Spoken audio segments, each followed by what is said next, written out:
Okay, we have quorum. Can I remind members that this meeting will be recorded and ask members to note that mobile phones should be switched off as they interfere with recording. Tablet devices should be switched to mute, which is FN and F8.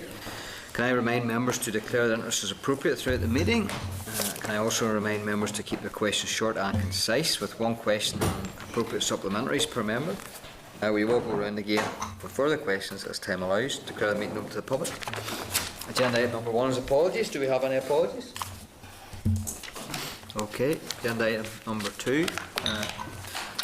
Chairperson's business. Members will recall at last week's meeting we agreed to meet informally with the Minister and representatives of Northern Ireland livestock auctioneers. That meeting on the 1st of July 2014. The meeting is to take place at 3:15 to 4 o'clock. However, as this is during a regular committee meeting, it may be better if the informal meeting took place outside the meeting room, basically just to give us a change of scenery and a break. Therefore, if members are content, the committee meeting on the 1st of July 2014 will be held in the Senate chamber, and then the informal meeting will be in room 30. Is this room 30? Yeah, this room 30. So the Senate chamber is not permitted to be used for informal meetings, so this room arrangement is the only feasible option. So the only difference is our proper committee meeting will be in the Senate chamber, and then we'll retire into here for the informal meeting and then go back into the Senate chamber to conclude our meeting if need be. Are members happy enough, content with that arrangement? Yep. Yeah, Chairman, the only issue, however, is will the Minister not be meeting us formally before recess? Because obviously there are outstanding matters that the public are asking questions about. Particularly about Cap Pillar 1. And the silence on the radar is unbelievable at the moment. People are wondering what's the game. She is scheduled to come in September, I think the first meeting. So, Chairman, the default Second meeting. Now again, it's not something that has been raised here with regards to scheduling a minister's meeting, a formal meeting. Sorry. What about the letter from the? What about, Mr. Chairman, a letter from the committee stating their concerns? No. But I think we should raise the question about why is there such a delay? Well, obviously it wasn't going to happen after the election, so we're sure it wasn't. So it looked like to me. But given that we've now got past the election and everybody has got out of their system, I would have thought that the time had come for more or a better explanation about what's going on from the Minister and the Department is crucial. Okay, a letter. Because otherwise we're going to have the default position coming in on the 5th of August. Chair, I would support the Vice Chair and the request. And I think we should be pushing as a committee for the Minister to come. I know we'll only have another meeting after this until recess, but irrespective of that, I think we should still be pushing for the Minister to come to give the committee an update on where she is sitting with CAP. Just the one single issue, where she is at the moment on this, I think that's what we should be doing. Chair, I also agree with the Vice Chair. I think he's made a very, very valid point, and it's one we all raise and continue to raise. I had again last week during the questions. The fear and uncertainty is out there, and as we are hurtling towards the 1st of August deadline, I think of permissiveness as a committee. Writing is one thing, but I think we should demand, if demand is the right word, following the Vice Chair's request, that she come to present to us, because we're the ones that the farmers are contacting, looking at answers, and we have no answers to give them because we know the fear that we're hurtling towards default. So I would support the Vice Chair in his suggestion. I think that if the clerk can maybe send it out today. Yeah, Chairman, I'm glad I support, because my concern is that if we don't raise the issue at this stage and put in a formal request for a meeting with the Minister on the issue, then come September, people will say, well, what did you guys do? You're sitting in that committee. Yeah. I think, Mr. Chairman, the Vice Chair is absolutely right. In fairness, I think it is a very serious issue. Of course, I'm an optimist. I always believe that Miracles happen. What? I'm an optimist, yeah. But at the same time, I think it is a serious issue. There are a lot of concerns, and I also support the asking the Minister to come along. I have no issue with that. Yeah, the only thing I have is the scheduling of it. Obviously, we'll have to speak to the Minister with regards to timings. I don't know whether she will be available other than the time she has allocated for the meeting on the first. For this to happen, you may have to come back in now after Yeah, that's recess. what I was going to say. We're happy to come back in, given the importance of. To be clear now, you will probably have to organise that meeting outside the building because the contractors will be working Okay, yeah. full time and there's no guarantee of Well, kind of quiet hour. I surmised before, and I could be wrong on this, members, I surmised before, if we do push for a meeting, she will put that meeting off till she has already announced and made before she comes to. She'll not be coming here to announce it, she'll have it already done. If we be flexible and we're happy to meet wherever, but the urgency must be enforced in their Well, I request. think we have to show that we have concerns also, yeah. Okay, are members then agreed? Stella, you agreed? So We try and, the minister will come to ask the minister to come to the committee and give an update on CAP, and that is more than likely going to be during recess. No problem. Okay? We could also provide us the opportunity next week, even though we're meeting informally in relation to the auctioneers. Surely a half-hour meeting formally could also be facilitated. I don't think the diaries are that urgent, quite frankly. it's just we are tight next week. We are tight with regards our meeting, and then split into two, and then the 45 minutes for the minister is allocated for the auctioneers. And it's informal, it's not a formal meeting. I think given the significance, I certainly wouldn't mind giving extra time. Minister has indicated she's not available any other time that day. But I'll go back and. Chairman, if the minister has time to come to us, will people explain that to the public that she said she had time to come to talk to us about this? That's what I heard. So we'll leave it with Stella to try and organise a meet with them, a formal meeting with the minister on CAP, which will probably, in all reality, be outside of the 1st of July. Okay, I'll be here on the 12th, maybe, Chairman. I know, but you can. You're deputy chair, Joe. So. Unfortunately, I'm not available that day. And I'm not too sure if the minister will be available. I think she may be around Dungannon somewhere. So, happy enough to proceed then? That way, yeah? Yeah. Okay. Agenda item number 3 then is minutes of the meeting 17th of June 2014. Can I have for members to draft minutes of the meetings on 17th of June, page 6 and 10? 6 to 10, sorry. Are members content with draft minutes that they are accurate? If so, I will sign. Members agreed?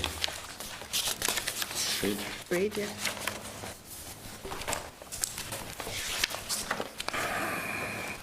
Okay, thank you very much.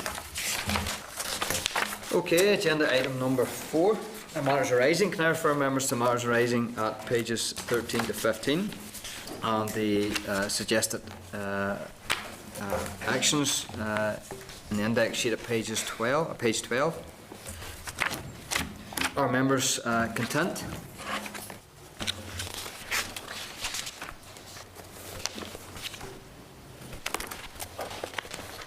Members content with the matters arising index sheet? One item.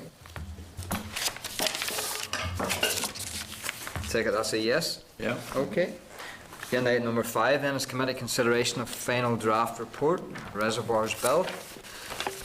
Can I advise members that before we commence the consideration of the committee report, the Rivers Agency has now advised that they have further amendments to clause 25 and 33, and these can be found at pages 17 to 19.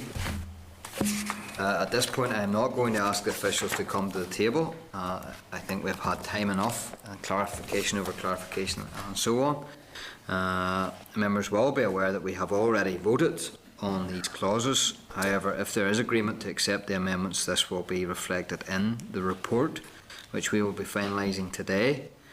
But again, it's whether we've had enough time to consider them is the issue. Can I seek comments from members on the amendments to clause 25 and 33? As you can see, the amendment changes the visits to a medium risk reservoir, or a medium, yeah, it's medium risk still, isn't it? As opposed to high consequence? Medium consequence. Medium, or sorry, That's a medium separate, consequence? yeah. That's a separate thing. But it changes the visits to a medium risk reservoir from a minimum of 1 in every 24 months to 1 in every 36 months. So if you like, they have been, in fairness to them, they have always says, look, you know, we're prepared to push it out. They don't know if it would make that big an impact, because at the end of the day, it'll be the engineers who will advise on how many visits they require. So it is just basically pushing it out. Now, again, the problems that I have seen with this is that whilst we could amend it to wherever we seem fit, we weren't certainly, we hadn't the expertise to actually say what actually should be and what shouldn't be. So that has always been a problem for me in amending, although, you know, if I'm forced to do it, we would consider something even through the various stages of this bill. But what the Rivers Agency has done is moved it basically with regards to the medium risk. They haven't touched the high risk. That remains the same, which is once in every 12-month period. So any members want to make comment on that? Also, welcome change, Chairman, certainly in relation to the medium risk category. Now, within the formal vote, clause by clause, we were not content with this clause. Can I have comment on whether members are now content with the amendment, or are we not content?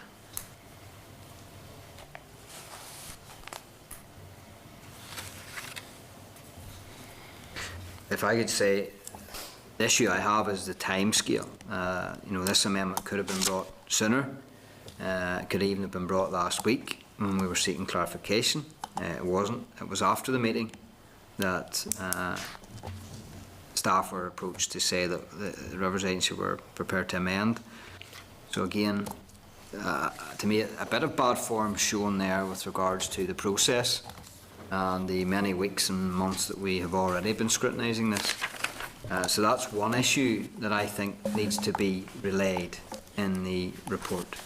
The fact that this amendment, even though it's been amended once before, in both sections, high risk and medium risk, again, this was basically a last gasp amendment made after we had clause by clause done. But I'm going to have to take comments. Yes? Chair, I do agree with you. It would have been certainly better if it had been done sooner rather than left to the last minute. But I think as a committee we should welcome the proposed amendments, especially to have now taken into account the views were raised over the over-engineering and the designation from the high to low risk or consequence reservoirs, I think is better named. So I welcome the fact that they have brought the amendments, but I certainly do agree with you. It has been quite a struggle to get this far. Okay. Any other comments, members? I'm going to have to put the question whether we're content or not content with the amendment. One aspect, of course, which we did ask about was the maximum minimum argument. If we could close it more there, but they says that wouldn't. They weren't happy with that, going down that road or route. But procedurally, Chairman, we took an opinion before this clause, is that right? Yes, we were not content. You've They were already already taken taken a our- formal view on yeah, your clause, yeah. absolutely. So for now, any further comment can be reserved for when it is presented in the chamber and debate takes place. And it can be reflected in the report, yeah. Yes, okay, thanks. Because we have been, this has been so late in the day, we can basically just say, you know, we haven't really had time. You could welcome the fact that they have moved. Then you could address the issue of not knowing exactly how this would affect. Are members content with that approach? Stella, are you content? Not sure what exactly you want me to do. Well, to be fair, if I'm having to pose the question, are we content or not content, I would say it's a safe bet that we're not content Okay. because of the time. Yes, I think, Chairman, that's the safest position to be in at this stage. Yeah.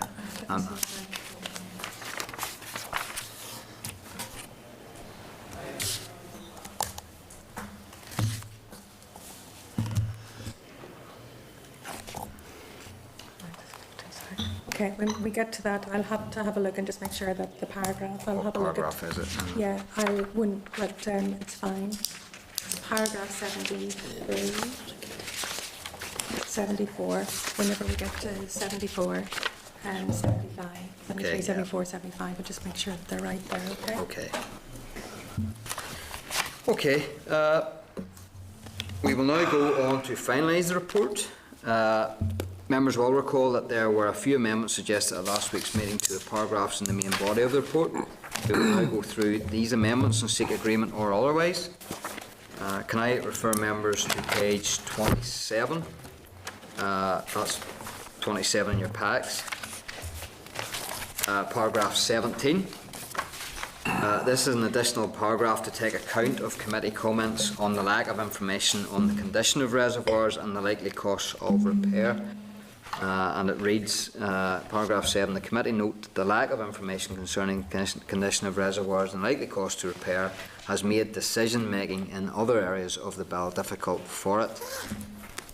Members, that's just basically one of the whole fundamentals of our scrutiny has been the lack of knowledge and the lack of the audit, the initial audit, and the fact that we had asked then that the bill be broken into two bits, if you like, effectively, and the initial audit would then be done before the main body of the bill would be then proceeded with, and only then after the Assembly is content.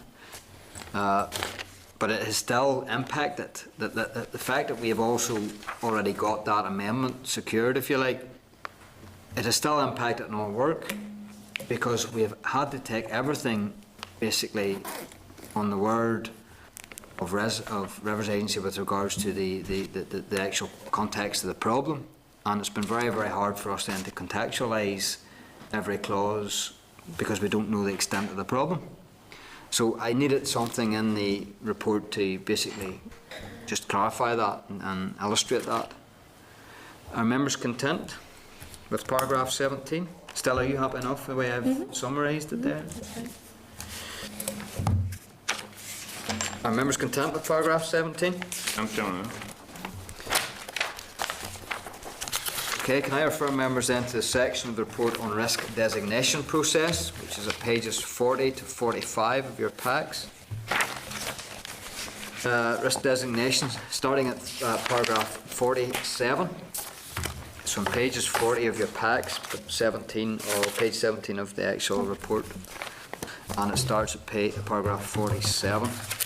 Again, we will go through. We did not agree to this last week because of the last minute amendment on the risk designation process. So we will go through all these paragraphs then. Starting with 47. Are members content with paragraph 47?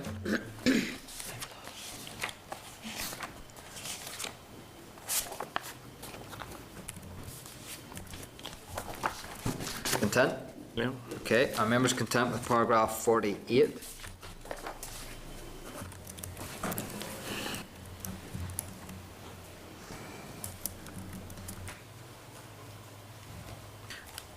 Content? Yeah. Are members content with paragraph 49?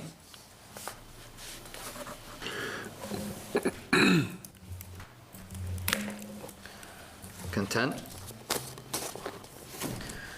Are members content with paragraph 50?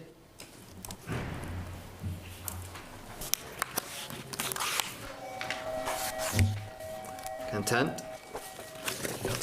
Are members content with paragraph 51?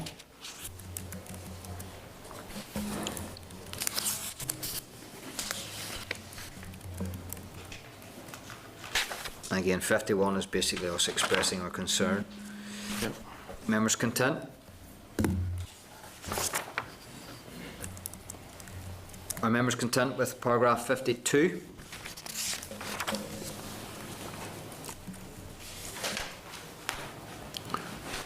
Yep. Okay. Are members content with paragraph 53?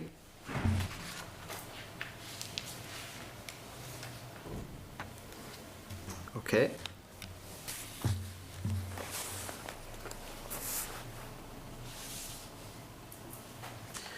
Okay, are members content with paragraph 54?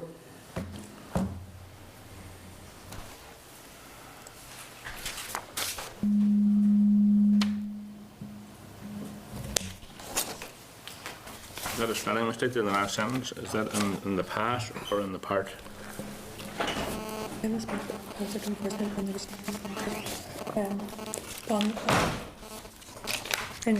in the amendment in the part of the bill. Do you Oh, want yeah, me to, sorry, the okay. part of the bill? That's I'll okay. just put off bill of the, Okay, okay, to clarify that. okay. Okay, again, a very important paragraph, 54. All agreed?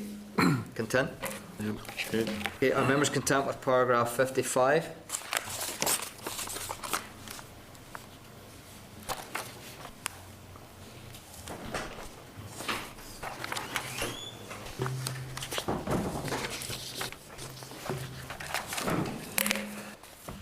Okay, members content? Yeah. Are members content with paragraph 56?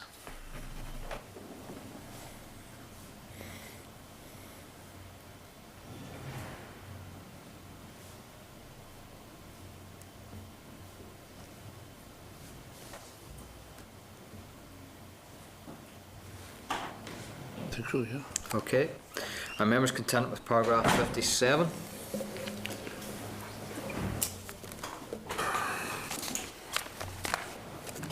Content? Yeah. Are members content with paragraph 58?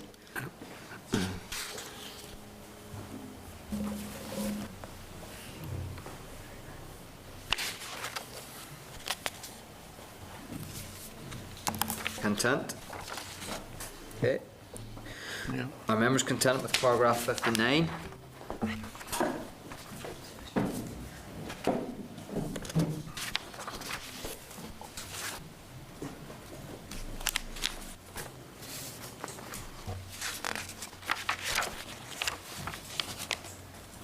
Okay. Content. Are members content with paragraph 60?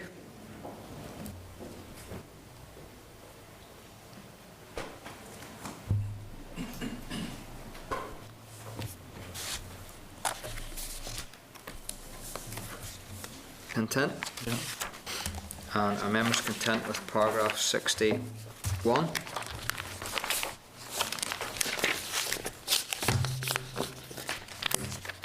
Yeah.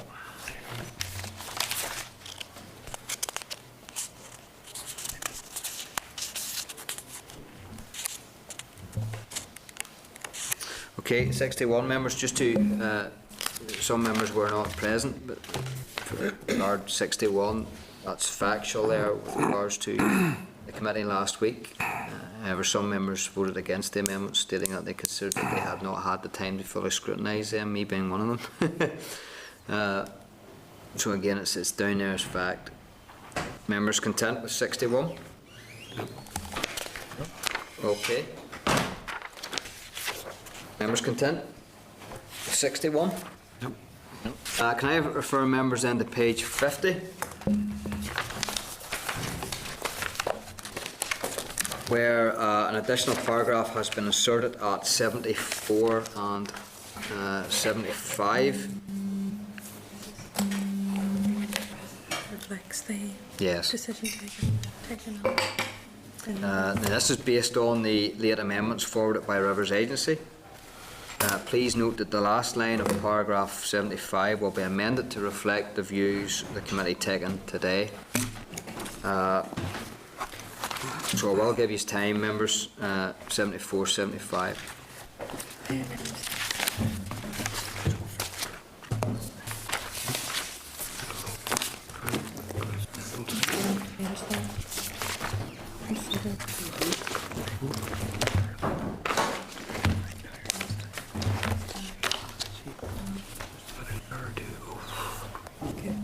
Okay. 2 seconds, I'm just writing up for Okay, sorry. Okay.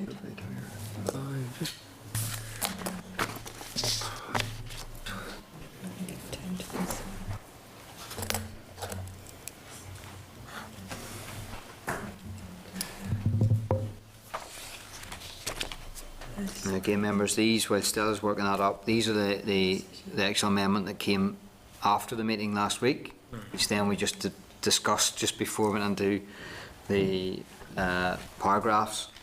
I can just read out a form of words there Okay. for you. 75 will now read, "It should be noted that as the amendments were not received in time for the formal committee vote on the relevant clauses, the committee vote of not content remained its formal position. However, the committee considered the information provided to it and noted that it had not been given time to consider this in any detail. This prevented a decision on this amendment being taken at the meeting." Is that okay? Yeah. Are members content with that?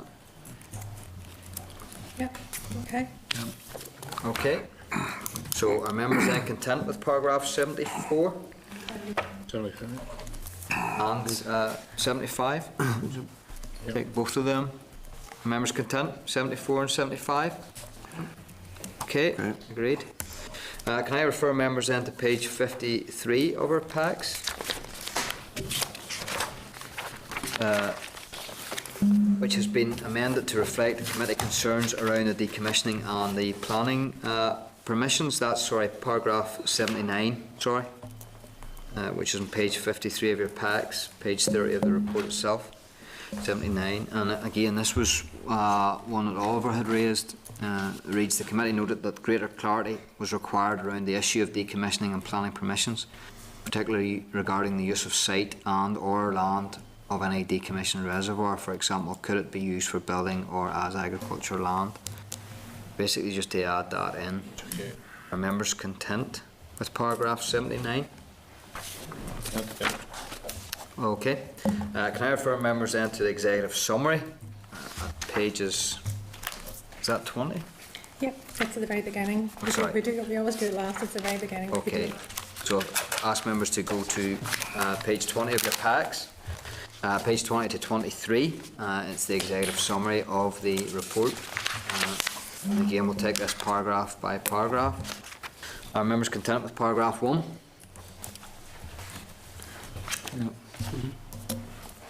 Content? Yeah. Are members content with paragraph 2?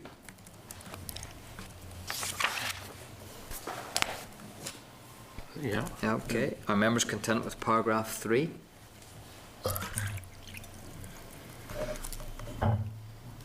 Yeah.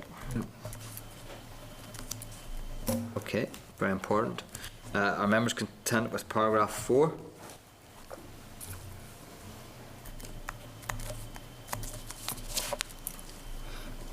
But have any changes to make to it relevant to what we had today? No. Yeah, with regards to No, that's, resignation. yes, that's okay. Not me. Okay, members agreed? Members content with paragraph 4? Yeah. Are members content with paragraph 5?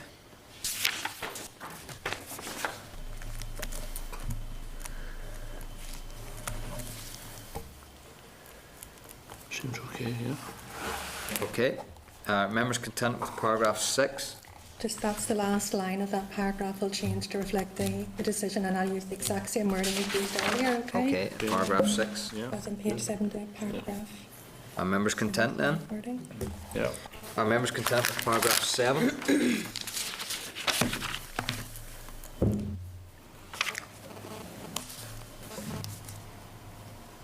Yeah. Okay. Are members content with paragraph 8?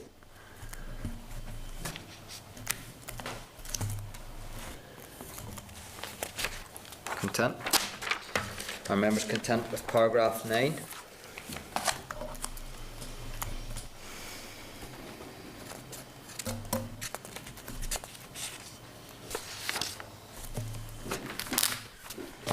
Okay. Are members content with paragraph 10?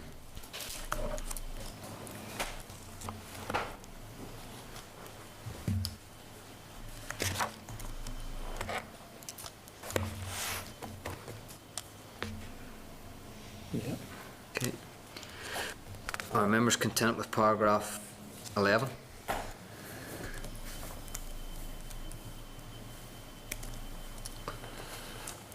Content? Yeah. Okay, can I advise members that the report needs to contain the relevant extract from the minutes of today's meeting to outline the agreed content of the report. Can I seek agreement for the inclusion of today's minutes into the report prior to members having sight of them? Okay? Good. Okay. So now that we've agreed the report its entirety, can I put the question that the Committee for Agriculture and Rural Development orders the Reservoirs Bill report in IA 31/11/15 to be printed? Agreed. Agreed? Okay, thank you very much, members. Name the clerk and get on to it. It always has to be qualified. That's right. Okay. Thank you very much, Roisin. Again, and again, remiss of me not to say thank you for all the time you spent with us over the last number of weeks. And also, now that we have agreed the report, can I just thank all the staff, Stella and her team, for the mountains and mountains of work and the time that it has taken over the last number of weeks and months when you consider it. Thank you very much, Stella, you and your team. Yes, they've done a lot of work keeping us up informed, keeping us right, and making sure that we had all the information in front of our eyes as we went along. So thank you very much. Okay, members, moving on. Agenda item number 6 is the oral briefing from Dard on the TVR exercise. Can I refer members to the memo from the clerk at pages 93 and 95? Who's next? And the papers from the department at pages 96 to 97. Can I welcome Kate Davey, Grade 7 Principal Officer, Colin Hart, Grade 5 Deputy Chief Veterinary Officer, and Nigel Trimble, Grade 7 Divisional Veterinary Officer. You're all very welcome to the committee as always. It's good to have you here again to talk about an issue that has been very much in the mindset of this committee for many, many months and indeed years now. So we welcome you being here today. The members will already have had an opportunity to read your papers, so can I ask you to take 10 minutes to brief the committee on any additional information you may have, and following that then we'll go into questions. Kate, are you leading off? I'm leading off, Okay, yes, thank you Chair. very much. Thank you. Sorry, if you don't mind. No, you're Quickly okay. pour a glass, sorry. Sorry, not. My apologies. If I could start, thank you very much, Mr. Chairman, for the opportunity to provide the committee with an update on the Test, Vaccinate or Remove Wildlife Intervention Research Project, TVR as we refer to it. I have with me, as you said today, Colin Hart, our Deputy Chief Veterinary Officer, and Nigel Trimble, who's probably new to the committee. Nigel was our Divisional Veterinary Officer for the Newry and Mourne area and is now the Project Manager for TVR. His excellent knowledge of that area leaves him ideally placed to undertake his new role in the Banbridge area. When we attended the committee on the 8th of April, I advised you that the TVR project was a cross-cutting issue and in compliance with the Ministerial Code Executive Agreement was required before the project could be progressed. I'm happy to advise, as you know, that the Northern Ireland Executive agreed on the 1st of May to the Test, Vaccinate and Remove Wildlife Intervention Research Project, proceeding this year in a single 100-kilometre area between Banbridge and Rathfriland. Very quickly, by way of background, you will recall that on the 3rd of July 2012, the Minister announced that she had tasked her officials with developing and costing a specific Test, Vaccinate and Remove research project. Which would actually involve the testing of live badgers, vaccinating and releasing the test negative and removing the test positive badgers. To help formulate the project design, modelling work was undertaken and the badger set survey work was undertaken in 200 square kilometre areas of County Down, that was Banbridge and Castlewellan. Over 80% of the respective areas was surveyed. Using this information, officials undertook a detailed analysis and developed a number of possible models for the research project. The Minister chose this intervention type research project based where possible on scientific principles in one of the two areas where the set survey work had been undertaken. This was done on the basis of the benefits that will be accrued from the project and on its affordability, and as I said earlier, this was approved by the Executive. The aim of the TVR research project is to describe the effects of implementing a test, vaccinate and remove or release approach on badgers in an area of high cattle TB prevalence. The outcomes from this project will greatly add to the Department's knowledge base and provide currently unknown information on badgers and specifically TB in badgers. TVR is made up of several interlinked project strands which together ensure that the very best use is made of this valuable research opportunity. It will provide information to monitor the effects of TVR on badger infection prevalence and cattle TB herd breakdowns over time. Data will help us improve the accuracy of our TB modelling applied to Northern Ireland's disease situation in cattle and wildlife by collecting specific data on parameters such as badger TB prevalence and demographics here. Mathematical modelling is a tool which is increasingly being used in the assessment of different intervention strategies for disease, particularly where wildlife intervention is involved, as field trials can be prohibitively expensive. So this will greatly add to our knowledge in this area. Ecology data on badger populations and movements within an area which in conjunction with genetic profiling will serve as indicators of change in ecologies such as movement patterns, family relatedness and social behaviour in badgers. Also, data on M. bovis isolates from badgers and those from cattle in the area, which will allow detailed examination of genomics modular types of M. bovis.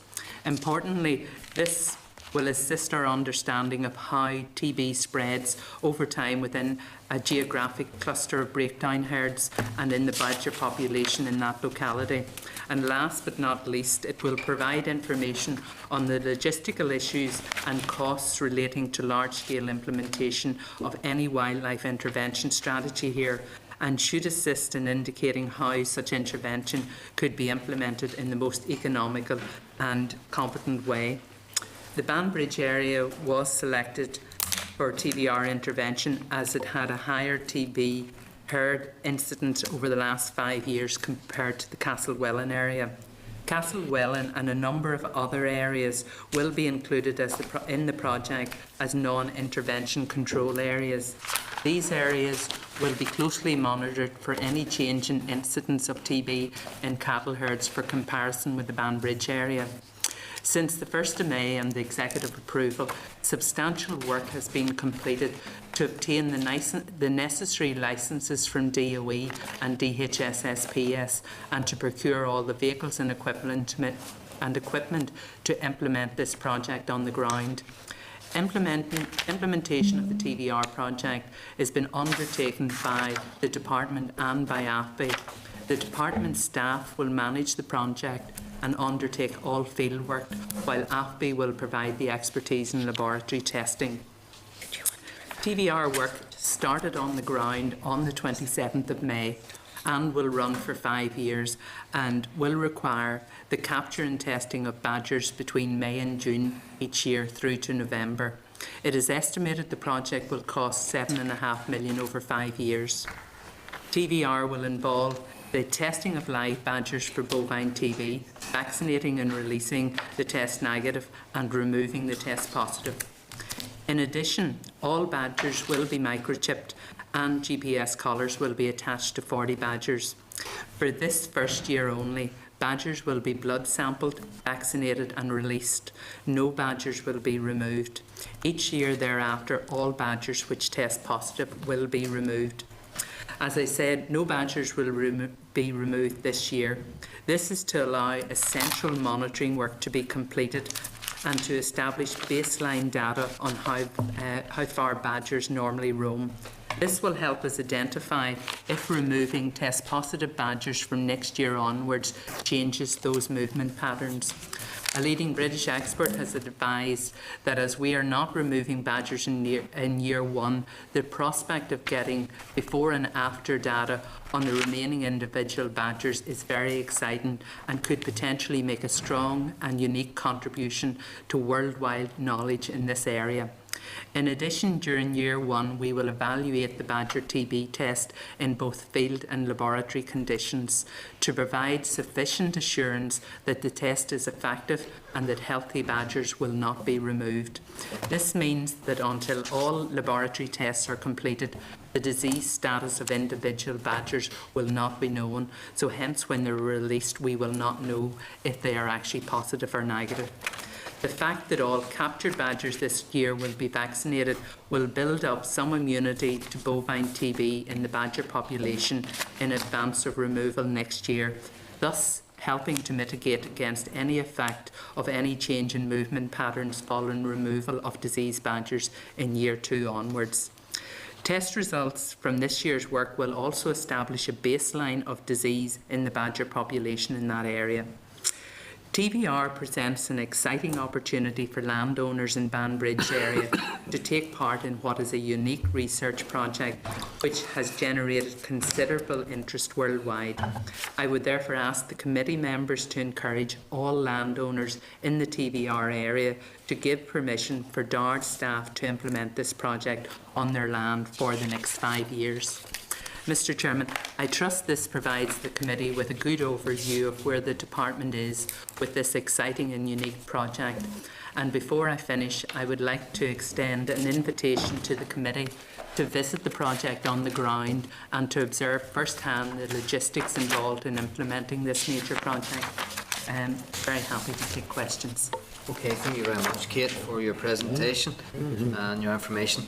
It's remiss of me, members, but with regards to your table papers, I had asked a question earlier on in a previous meeting around the impact of the 7.5 allocation of funds over the 5 years for the TBR project. The answer is contained within your table to papers on that. I suppose if I go straight into questions, Kate, I'm sorry, yes, I think that it would be good that we could take up that offer. We would be very keen you do. And see the practicalities of it on the ground. I think that's something we could explore for the near future.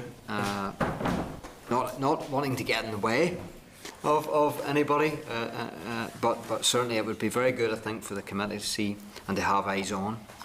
I would agree. I've actually been out on the ground once and seen it, and it is actually, it's fascinating to see, and the complexity of it is not just as easy to describe as it is to see when you're actually out there. So yeah, we would definitely encourage it, and Nigel and Colin will definitely facilitate that at your request and time. Okay, that's brilliant. We'll maybe liaise with the staff and see what we can do.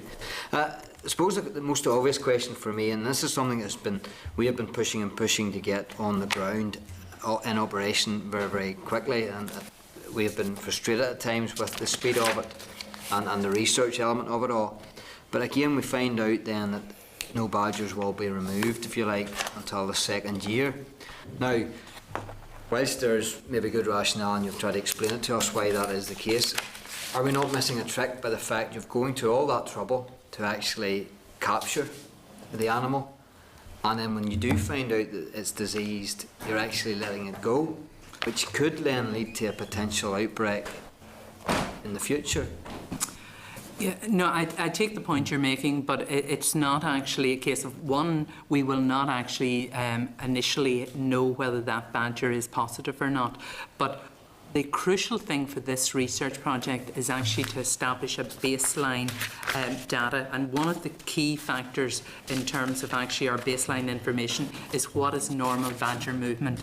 So if we actually go in this year and we remove badgers, we actually can't observe what normal badger movement actually is, and that is crucial then to allow us in year 2, 3 and 4 to actually monitor if by removing diseased badgers we change that pattern.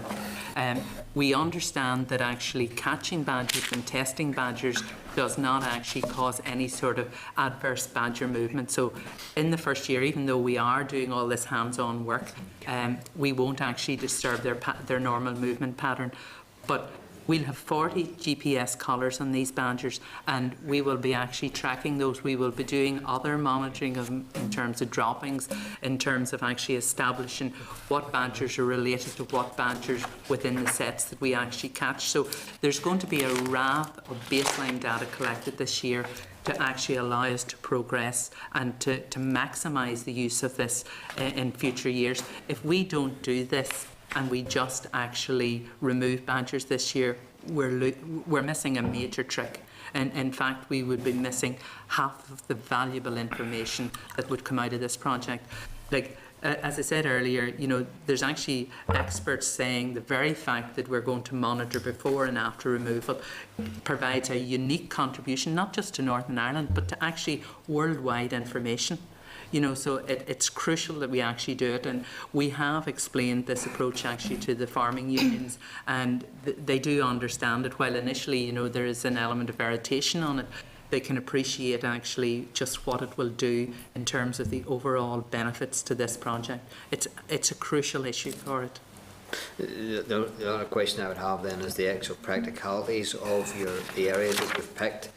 The issue whereby not maybe all farmers are sold up to it, and then obviously the question that falls on from that is, are we looking at it too narrow a view? Should we not have expanded the areas? Well, to answer both of them, we feel that farmers actually are very receptive of, as you know, within our Badger Set survey work, we had over 80% actually of farmers signed up to it. We have adopted a slightly different approach this time whenever we're actually dealing with farmers. We wrote to all farmers actually in the Banbridge area and said to them, this is what we're actually doing. And that was farmers, both ones who signed up actually to the Badger Set survey work and ones who didn't.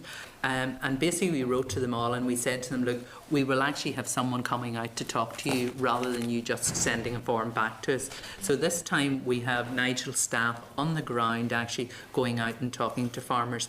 And at this point in time, we have actually about 92% of farmers are signed up to it in the area that we're covering, and we're working our way through that area. So there is actually a great deal of acceptance there, and farmers do want us to be out there. So we're not anticipating major problems. Yes, there will be farmers who don't want this work to be done on their farm. But the fact that we're actually there in person, we can provide an assurance and answer those concerns. In terms of your second part of that question, are we missing a trick in not extending it? It would have been lovely to have done it in a bigger area, but you know, it is costing 7.5 million. The wider the area, the more money. And it really was a case of trying to ensure that we could do an area and secure that funding, that it is there for the 5 years, and that we're not going to have to worry in year 2 or 3 or 4 that we're going to run out of money. So it was about picking a project area that we could actually afford to do and to do it right through. So hence why we didn't extend it. Okay, Joanne Dobson. Thanks, Chair. Thank you for your briefing. My question the Chair has touched it, and again, in relation to the accuracy of the results, how do you factor in, Kate, the pockets of areas within the TVR catchment area where you have not received permission to enter farmer or landowner's ground? And I see now I was encouraged, you said that in relation to communication with farmers, you're now going door to door with those who haven't provided permission. Would you not agree this is something you should have maybe done from the beginning? As many farmers, and I suppose Claire and interest, my husband's a beef and cereal farmer, they're naturally suspicious of letters coming from the department. So surely it would have been better to have made that personal contact with farmers and landowners from the very beginning. You know, is this a lesson we could take from the exercise? And the Chair touched on it as well. Banbridge is a higher area instance of TB. How can you be sure that the project does not result in the further spread of TB, in fact, at wildlife to the surrounding areas? Okay. In terms of actually, you have a number of points there in terms of actually how do we mitigate really against land that we haven't permission to go on. You know, there are badger runs that actually, there's badger sets maybe on land that we can't have permission to go on. the badgers don't necessarily stay to those boundaries. So we will be setting traps adjacent to land on runs that that badgers actually go on. So that's the best we can do. You know, if a farmer refuses or a landowner refuses permission, we can't go on it. But we're expecting to have a large percentage of farmers and landowners in favour of this. So setting the traps, as I say, on basically runs that are outside of the land that we're not allowed on will actually capture some of the badgers that we don't have access to the land they're on. In terms of, and sorry, I'll ask others to come in actually maybe and give you some further information on that, but I'll cover your points first. In terms of personal contact with farmers, we really felt that we'd listened to people's views from the last time in the Badger Set survey. We'd done a lot of work in terms of getting support. We felt that farmers this time would have a lot more questions. Like, it's fine to ask farmers, can I go out and actually look at the sets on your land? We're doing something different, and we really felt the personal approach this time would be better. But you should have done it from the start, surely. Well, we got over an 80% success rate in both Castlewellan and Banbridge. We were never going to get 100%, so it's questionable whether we would have, the extra spend would have justified an increase of 1 or 2%. But you're doing it now. We're doing it now because the folk are already actually out there on the ground. Do you realise the importance of the personal? I would, yes, we feel in this instance the importance of that personal contact and the reassurance to landowners is crucial. So yes, we're very much in terms of supporting that. In terms of actually how do we ensure that we don't spread TB, this is back to the whole issue obviously of perturbation. We're not actually taking, as I said earlier, badgers out in year one. We are taking some steps to actually collar badgers, to monitor their movement and to actually provide vaccination. So while vaccination obviously won't cure TB in badgers, it will actually slow the development of TB down. So we're trying to do those mitigating things, but we don't know if perturbation is going to be an issue. No one really knows, and this will be something that we will acquire that knowledge from as well, and we will constantly monitor it. And what I should have said earlier is that we have given undertaking, and the Minister has given an undertaking to the Executive, that at the end of each of our years of TVR we will look at it, see do we need to review it in any way, and do we need to address anything. So there's the opportunity to learn as we go along as well and address those.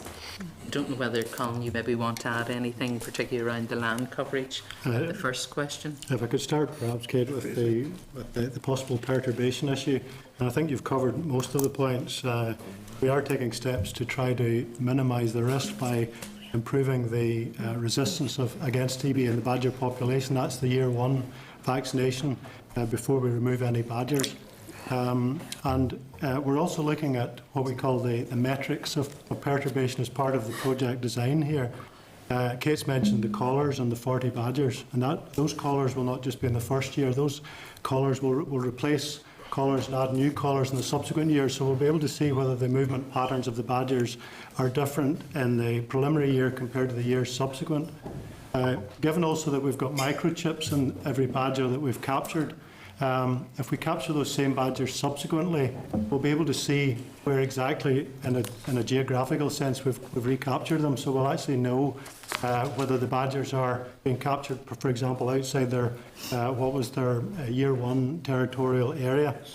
We'll be taking hair samples to look at the badger's DNA, and through that process, we'll be able to tell whether a badger has come into a set that it doesn't have a family relationship to.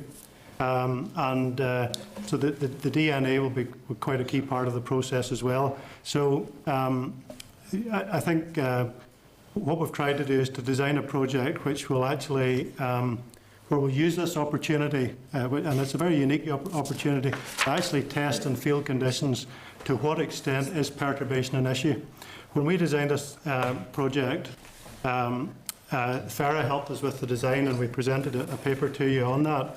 At that stage, FARA pointed out that they had modelled TVR with perturbation turned fully on, which is what they described as the equivalent of what they saw with the RBCT trial, or fully off. but we don't actually know whether perturbation will lie between one or other of those extremes, whether it'll occur at all, because our colleagues in the south of Ireland say they don't actually recognise perturbation as an issue. So I think there's a lot of valuable information can be gained out of this TVR project on that front. But surely you've failing to achieve permission from 100% of the farmers and landowners within the catchment area. Will this affect the accuracy of the overall results? If I can come to the, Joanne, yes, thanks for reminding me about that part of the question. It would certainly affect it below a threshold. And at the moment, it looks as though we're with a 90% plus. If we can maintain a level of 90% plus of landowner buy-in, we shouldn't have any real issues there. As Kate has pointed out, badgers, a badger territorial area will probably cross several farms. So if the neighbour has given permission, we can set our cages on the runs where they come out of the landowner's property that doesn't want to take part. So we'll still be able to actually capture a significant part of the badger population, even if not all landowners sign up. So hopefully in that way we'll make sure that we meet the areas. I could maybe just add, like in the badger set survey work, we had a target of 70% of the land, and that carries across to the main survey, and we really feel that we will exceed that target as we did in the badger set survey work. Okay, thank you. Thanks, Chair. Okay, William Owen. Thank you, Mr. Chairman, and can I thank you also for your presentation. I suppose, as someone on the ground, this was announced just 2 years ago. It seems a very slow process from someone looking in from the outside. Has AFBI and the department worked? Who is the lead in this, or has the lead changed from the start of this process? No, the lead hasn't changed. The department actually, was always the department's project. We have a project team which has actually AFBI, it has scientists, it has a range of people in it. What has changed in the project is that the badger set survey work was actually undertaken by AFBI, by staff that they had actually employed for the purposes of the badger set survey work. And really what we looked at then was how could we actually continue to implement this major project that was going to cost a lot, but with actually limited new money, and really that's where the change is, that we then said, right, we will look at actually using veterinary service staff that would be deployed on their normal summer work programme, and it doesn't change the cost of the project, but it changes the new money that comes into the project. So the project team and the design and all is still very much a joint effort led by the department as it was at the outset. But the field work will now be undertaken by the department staff, and AFBI will do all the laboratory work. So still very much a joint effort. That was my understanding, or similar to that. I also have been told, and you can tell me where I'm right or not, because of the way this is dragged out, that a considerable amount of TB vaccine for badgers had to be destroyed because it ran out of date. Is that right or wrong? At this point in time, there hasn't been any vaccine destroyed. We've actually had an extension. The UK have had an extension on the expiry date, and this has been allowed by the Veterinary Medicines Division. So the whole of the UK's actually vaccine has now been extended. So at this point in time, no vaccine has been destroyed. Otherwise, it was run out of date, but the date has been extended then. Is that what you're saying? Okay. The information has been partly right. Just not quite up to date. The veterinary, just add, Yes. Chairman, the Veterinary Medicines Directorate would be there to ensure that although the shelf life has been extended, as it were, the efficacy of the vaccine wouldn't be affected in any way. And that's really where the Veterinary Medicines Directorate comes in and gives us their official approval for that. Okay, thank you. Michelle McAveen. Thank you, Chair, and thank you very much for your presentation. And you talked about this being a really exciting and unique project which is taking place in Banbridge, and that's great, and we look forward to seeing the outworkings of that. But what comfort does that give to farmers in other areas who, I've had the misfortune of having a farmer with me, family absolutely devastated by their herd being destroyed just before Easter, just over the Easter period, which in itself caused issues with the animals being delayed going to the slaughterhouse. So what comfort can they get from this? Well, you know, the knowledge actually, while they may not have initial comfort from it, and the benefit at this point in time would appear to obviously go to the farmers in the Banbridge area, but this knowledge will be used to actually support all of the farmers in Northern Ireland. You know, we couldn't do it over the whole province, but what we will have at the end of it will be a benefit to every farmer. So while it may appear little comfort at this point in time, there will be a longer term benefit to everyone from it. We will use this information to inform our future strategies. But, you know, there is still obviously all of the other ongoing TB work and all of the other smaller research projects that hopefully will actually benefit and help farmers who you've just described, who have basically lost their herd in such a devastating situation. But while this won't help, you know, there are other means of actually doing that through other smaller projects and good biosecurity, and those advice, you know, that's the advice that we would be giving to all farmers. The difficulty also for families who find themselves in that position is that very often perfectly healthy animals are being destroyed, and yet the badgers are at the bottom of the fields. And well, question over the rationale for that. Well, without doubt, you know, that's how farmers look at it, but I think we also have to be clear that badgers are not the only means of actually TB. So this is about actually looking at how we deal with that situation, and I think it's a case of, unfortunately, farmers have got to be patient. Don't know if you want to add anything, Colin, to that? I think maybe just to say, Chairman, that clearly the cattle-to-cattle element, and I know the committee looked at this in a great deal of detail, but the cattle-to-cattle spread element is still very significant. And although we fully accept the badger plays a part in the spread of TB, it's equally important that we maintain the cattle-to-cattle controls. Yeah, and indeed, of course, that generates its own pressure on farming families, the whole testing regime. But what we're doing here, I think, is trying to develop our strategy for the future in terms of how to deal with the wildlife factor, and recognising that we do have to deal with the wildlife factor if we're ever to eradicate TB. But we must maintain the cattle controls as well. And it is hard on farming families, there's no question. Yeah.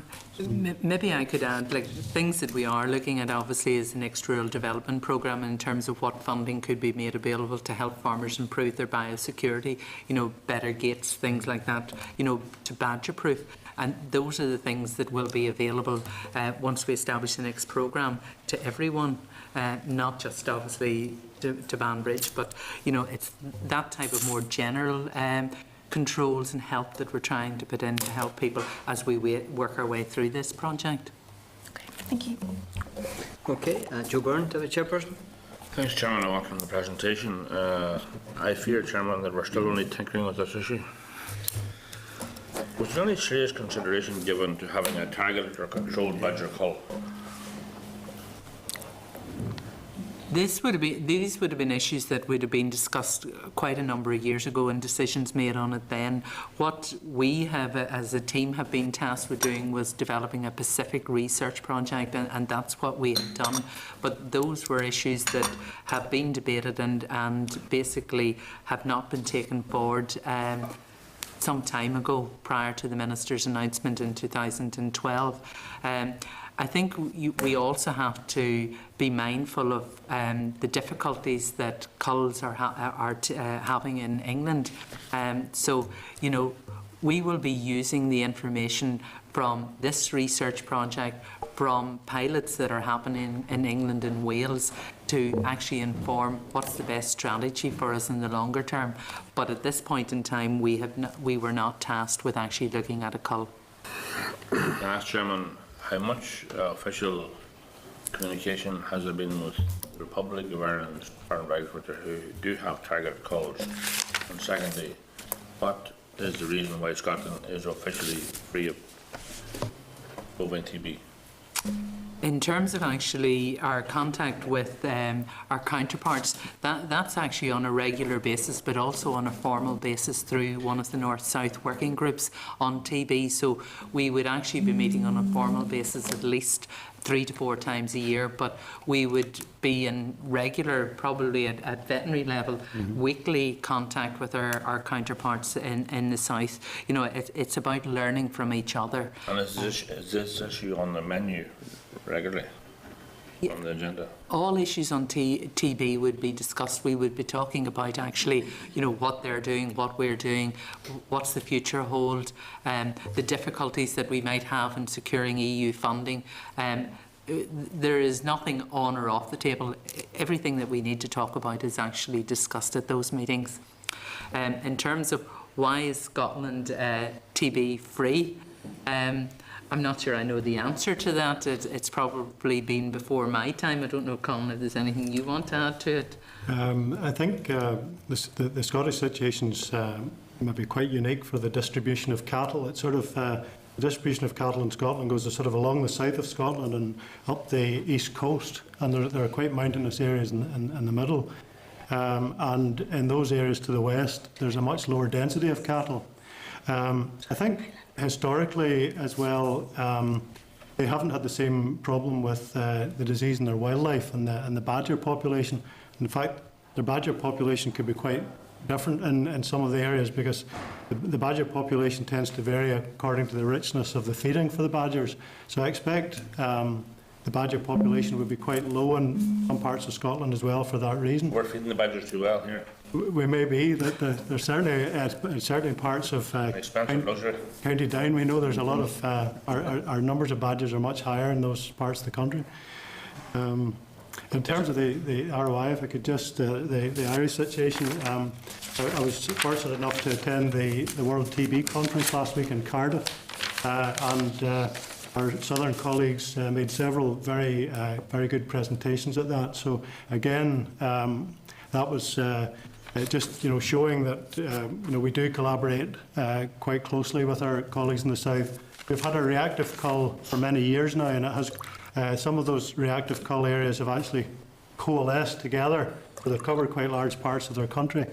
Given that our TB programme and theirs is for the cattle-to-cattle element are very similar, and their herd incidence is a good deal lower than ours now. We are looking at the situation across the border, but we're looking at that in the context of what's happening in England and Wales as well. I say our long-term strategy needs to be formed out of all the current pieces of the pilots and the experimental work that's going on. The South have also they're just about to report on an oral TB vaccine study. After administering oral vaccine, they've culled the badgers in that area, and it'll be interesting to see the outcome of that as well. So we are tuned into all the research and the pilots across these islands. Thanks, John. Okay, Tom Buchanan. Thank you, Chairman, and thank you for your presentation today. And I know you're only here doing a job that you've been tasked to do, but I do think that there's little comfort to the farming community when I see a small area within a small place like Northern Ireland, and it's costing $1.5 million a year to do a huge bit of research to form a future strategy. That's really what it doesn't seem that it's really to target the badger, the problem that we have. We have a serious problem here, but it doesn't seem as if it's going to be targeting that. It's just a bit of research at the minute that's looking to see what we can do to form a future strategy. Can I ask, has there been any involvement from the universities, or could this research not have been done by the universities and a twin-track approach taken by the department to do a cull at the same particular time? Because we've only got a very small part of Northern Ireland that this is focusing on, and as some of my other colleagues said, right across the rest of Northern Ireland we have the problem that's going to stay there, that's perhaps going to escalate because nothing at all has been done on. We have a 5-year research that we're told will not only maybe help here, but will help right across the world. But we're not worried about right across the world, we're worried about Northern Ireland and how we can eradicate or get rid of TB here. And, you know, I have to say, and no fault to you folk, but I have to say this is little comfort to the farming community. Well, I would start with, you know, we've been tasked, and this was, you know, the debates have already taken place in terms of some years ago in terms of actually a cull, and this is certainly what we have been tasked with doing in terms of getting an answer for the TB problem, and it's just not an answer that will happen overnight. You know, TB's been about a long time, the issues have been about a long time, and it's fine to say have a cull, you know, but badgers are protected species here. We do need our stakeholders actually on side. We do need other departments on side, and we need the executive on side. And the evidence is that we wouldn't have that if we were actually to consider a cull. We're not worried about TB in other areas. We are worried about TB in Northern Ireland, but we feel we can learn from other areas. And that's what we're also prepared to do, and we're prepared to share. But this will actually give us knowledge that will help us fight the battle in terms of TB eradication. Like, we have always acknowledged that TB eradication is going to take a long time. In GB, they have issued their strategy, which is 25 years. You know, it's a 25-year strategy, so there is no quick fixes here. And there's no quick fix as a result of a cull either. So it's about trying to get an acceptable approach. There are other things, as I said to your colleague earlier, that, you know, we will still be doing obviously our own TB programmes. We will be providing advice to farmers. We will be trying to get funding through the Rural Development Programme to actually give benefits on the ground to actually also deal with badgers. But we have got to look at establishing an approach here that actually works and that will be actually acceptable. Because if we got into a scenario where we actually have some part of our community and stakeholders not backing us, we could have more difficulty implementing anything. At this point in time, we have widespread support for this approach, and we genuinely believe it will provide valuable information that will allow us actually to effectively move forward. Yeah. Well, let's hope whenever we come to the end of 5 years that we have something from this research that will work. Because, you know, if we come to the end of 5 years and we find that it hasn't been successful, then, you know, where do we sit then? Well, as I said, you know, we are taking a year-by-year review of this, so it's not a case of do it for 5 years and then look and see what has happened. You know, we will be looking at it as we progress, so it's not a case of 2018 is the first time we think about, well, did it work or not? So, you know, and that has been a guarantee we've also given to the Minister has given to the Executive. So, okay, you know, things can change as we move through this. Okay, Ian Milne. Thank you, Chair.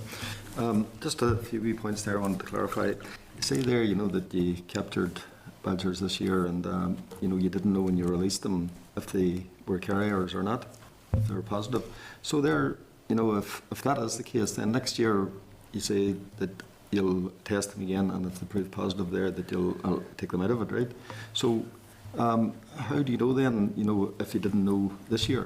Well, You know, how long have you to hold a badger for before that test there shows up positive or negative or whatever?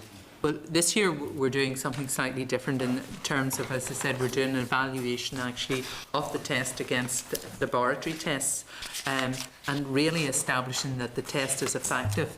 So that is literally getting those two results before we actually apply a decision and say that's an effect, you know, a positive badger. Next year, when we've evaluated the test, we will actually use a pen-side test, and literally we should have the results within minutes. So it will effectively allow us then to remove the badger quickly.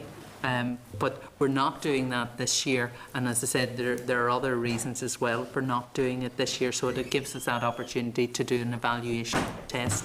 The key reason for not removing these badgers this year, as I explained to the Chair, is about getting actually good monitoring information on their normal movement patterns.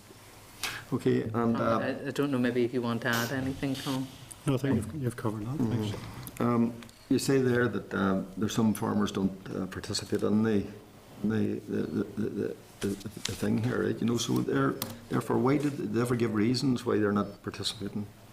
Well, certainly they've given some reasons, and I'll get Nigel to come in, and certainly because I've been asking those questions as well, and some of them is actually misunderstanding of what we're actually doing. Some of them are concerns that we're actually culling badgers and there might be repercussions for them. So it's about providing those reassurances.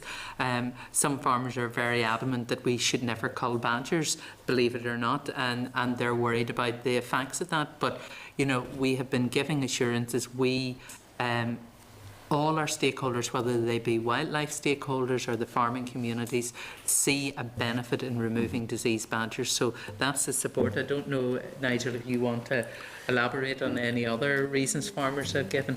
Well, I'll not mention specifics, but there are a range. There are a range of views. You know, some people just don't want us there, full stop. Other people, a lack of understanding, as Kate has said, and sometimes when we speak to those people, they come round and do give us permission. But there are some that are adamant, and as we said earlier, it's only about 7.5% of the permissions we've received so far have been no's. So I'm very content with that, but equally, as Mrs Dobson was asking earlier, would 100% not be preferable? Absolutely it would, and it would make our job on the ground logistically a lot more straightforward without having to try and trap around farms. I think it would benefit the badger and cattle populations in the area if we got as close to 100% as possible. So part of the message I would like to encourage is that people see the benefits. And out of that 7%, say for example, you know, would you've asked there, or would you know how many of those have had herds turned down for TV? I wouldn't know off the top of my head. No. I'll just be. But we could do that analysis, yes. Yeah. But I don't think that probably would be a helpful analysis. You know, like this is about getting farmers' agreement voluntarily. We have no legislative powers, so you know we've got to respect their wishes. We certainly will set our case out and try and explain that it's not just for their benefit; it's for everyone's benefit. But you know, the point that I'm making is that. You know, you need the cooperation of farmers also. You know, it's not just good enough, you know, for if some farmers don't want to cooperate, and if their farm is hit with TB there, they get 100% compensation. You know, and you mentioned there, you know, about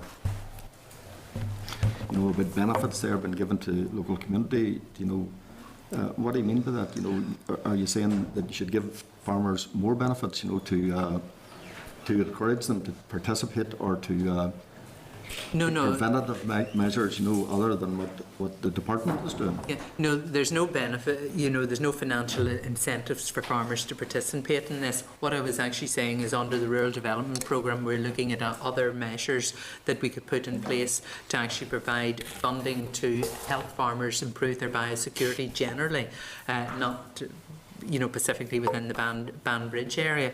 But yes, we totally accept that like 100% farmer participation and landowner participation is what we need. We have been talking to the farming unions, and they have actually agreed that they will be encouraging their membership to actually join this. You know, and what I said in my opening remarks was, you know, that I would ask the committee to try and spread that message as well, because we really, really need everybody on board in this. But unfortunately, you know, there will be an element of farmers who will not, and landowners who will just not agree to it. Okay, thanks, Chair. Okay, Alderman Mullen. Right, thank you for your presentation. The question of cost and all that arose today, and it is a big cost.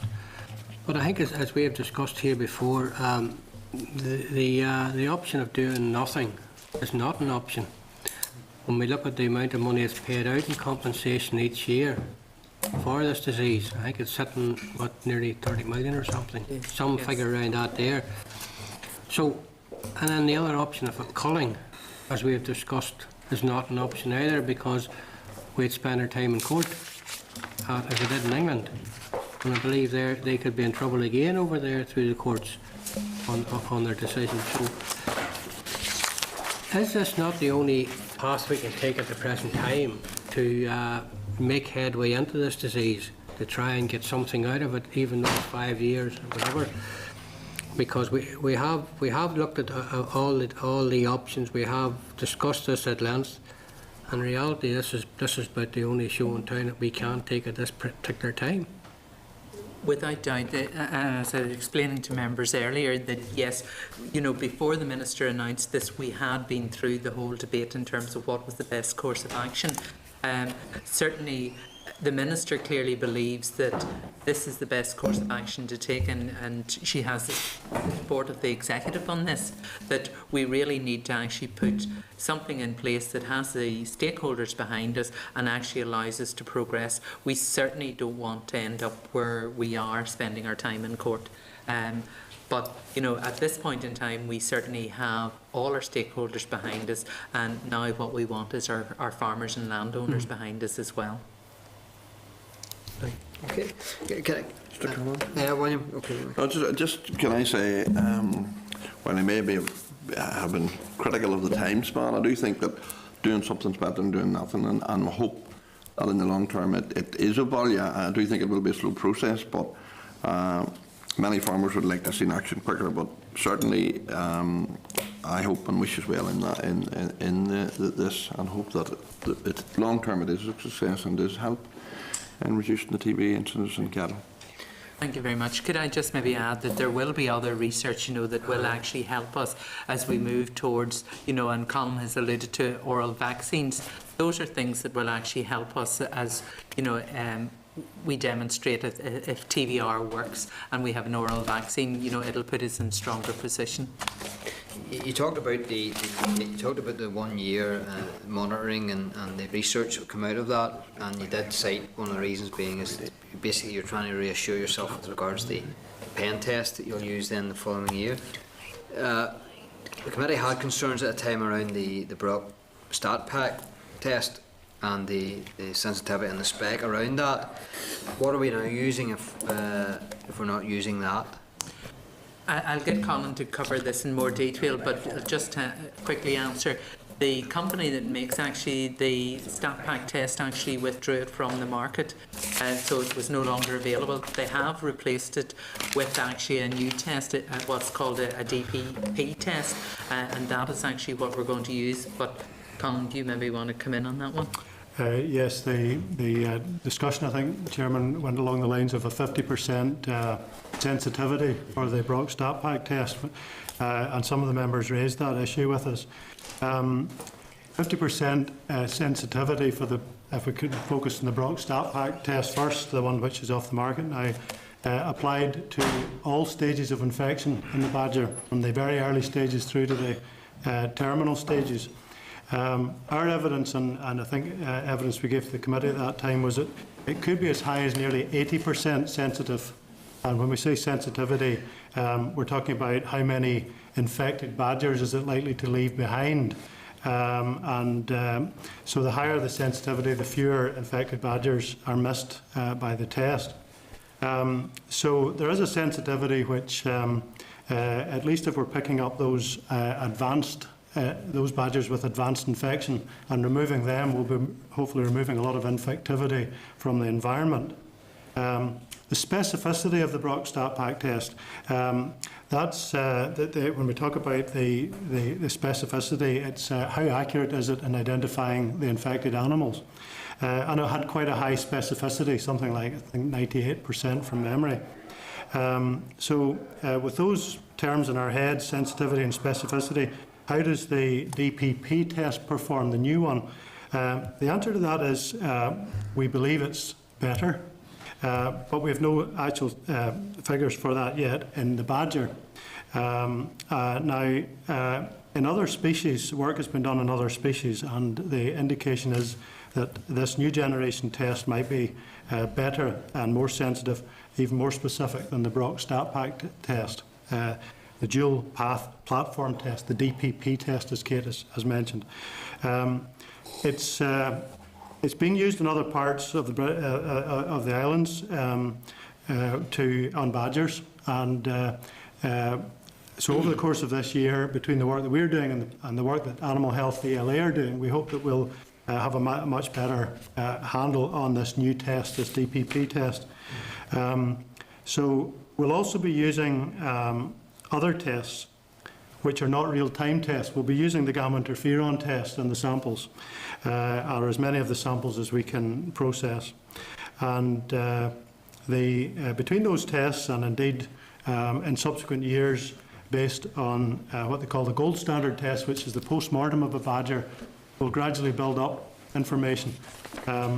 This year, our target is to get it working under field conditions, because neither the Brock-Stapak test nor the DPP test has been used under field conditions, which the temperature could vary. It could be a cold morning, it could be a very warm morning, and the only use so far has been in the laboratory. So this year we're going to do tests in the field on blood and serum, and also in the laboratory on blood and serum. And over the course of this year, we hope to evaluate this test under field conditions. So hopefully that gives you a bit more information about it.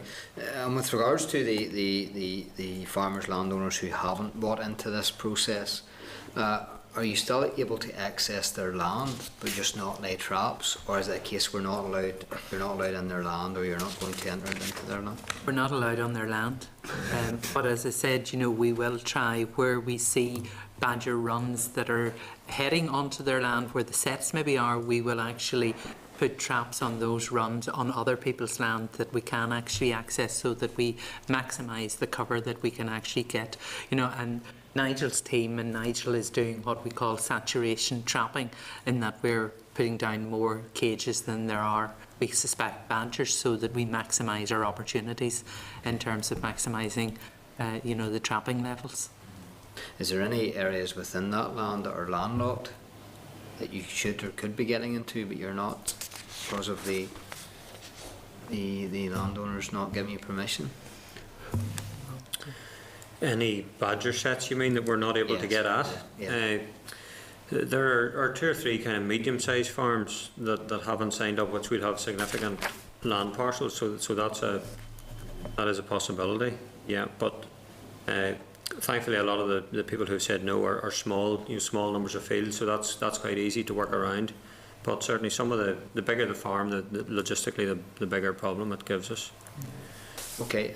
Oliver, you want to come Just back? very quickly, I forgot to mention that, as we've seen here before and heard before, that we need to be getting a handle on this disease, because Europe is already questioning the amount of compensation we're paying out here on a yearly basis, and they are questioning the payments of 100%, and that will come back on the table at some stage, because as I say, Europe has said that if we keep paying out 100% and we're not getting to the bottom of the problem, it may not go on. So I think it's in everybody's interest to get behind this scheme, though it may not look good at the minute. I think it'll improve greatly. But if ever that compensation is visited, 100% funding, if it's ever cut, I think all farmers then will really have to roll the sleeves up. Okay, that's all the questions. No one else has indicated they want to speak or ask questions on that. So again, thank you very much for your time here. Kate, I do believe you're moving on. Yes. So can I just say a big thank you for me personally, and on behalf of the committee and the staff, because there's been no doubt your professionalism, your conduct and your expertise on everything that you've presented to us on and led on has been of the highest standard. So again, I wish you well in your forthcoming duties or tasks or adventures, and thank you very much for your professionalism here. Thank you very much. It's really appreciated the fact you've acknowledged it. Okay. Thank you. Okay, members, moving on then. With regards to just Bill has produced a draft press release. Are members content as it's read there? I know that we have mentioned it. Yes, on the first page, which is on page 98 of our pack. We mentioned about, for that reason we would call farmers and landowners to get the necessary permission for the project, to access their land and implement the initial stages of the research. This cooperation would also help the committee to more closely monitor and consider the viability and effectiveness of the project. I think that has to be emphasised. We do have concerns, obviously, about the speed of everything, but I think that has to be. I don't know. Was that stronger? I think we need just stronger. I don't mean. You know what I'm saying, Joe? You have been able to come up with a form of words and pass them by Yes. used to on a written basis rather than. That's right, okay. I think we have, the committee has to take a lot of credit for keeping this agenda, keeping this on the agenda, keeping this item on the mindset of the department. So it's, I do think we should be encouraging as many people to participate as possible, in the hope that this will be very effective. Sorry, I'll bring in Joe and then Oliver. Yeah, Chairman, Michelle raised the issue earlier on with the officials. When a well-established dairy herd goes down, the devastation in the family is unbelievable. It's not about the compensation to them anymore. It's about the fact that a complete herd that has been built up over maybe 30 or 40 years is wiped out. And the sense of effort to get that re-established very often is beyond comprehension. And I think that the department are still tinkering, I'll be quite frank. And I am concerned, and I have said it here the very first time ever I appeared to this committee, that I don't think that there's enough of a desire among the professionals within the department to really tackle this issue and really go at it. I think there are too many people still enjoying the luxury of being associated with projects, testing and otherwise. Compensation is more for those that are involved in the administration than it is for the farmers. Thanks, Chairman. Chair, on this issue, and I did mention it, I didn't get an answer there. I can't know whenever it's a huge bit of research, all right. Why could some of the universities not have carried that out? Rather than the department been taken up on it?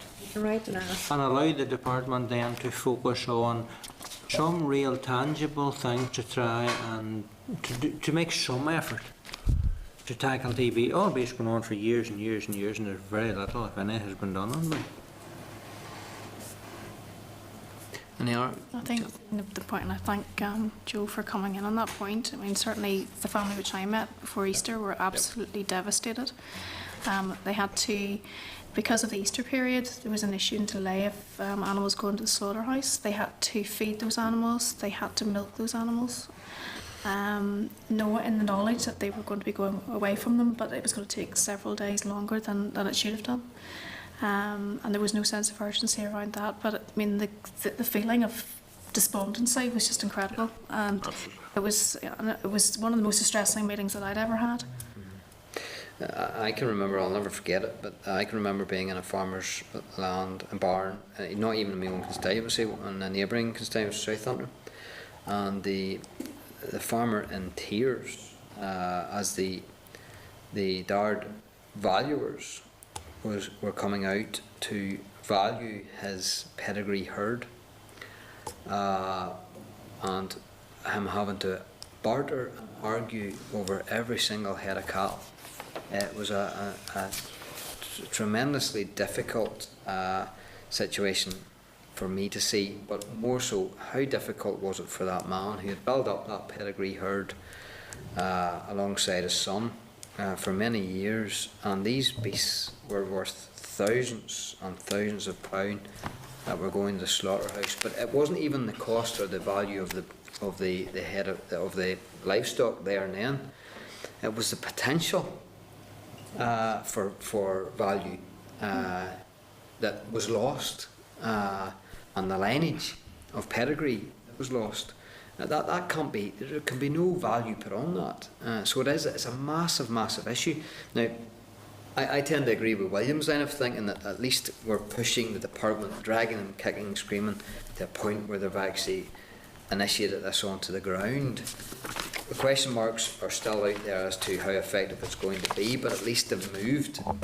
Whereas for many years we have been pushing them here, done the TB study and our piece of work, the review, the wasn't a review, it was an inquiry a massive piece of work on this TB issue, and we're now only getting now to the point where we've got TVR on the ground. So it's been a massive issue for us to pushing a boulder up the hill to get them to this point.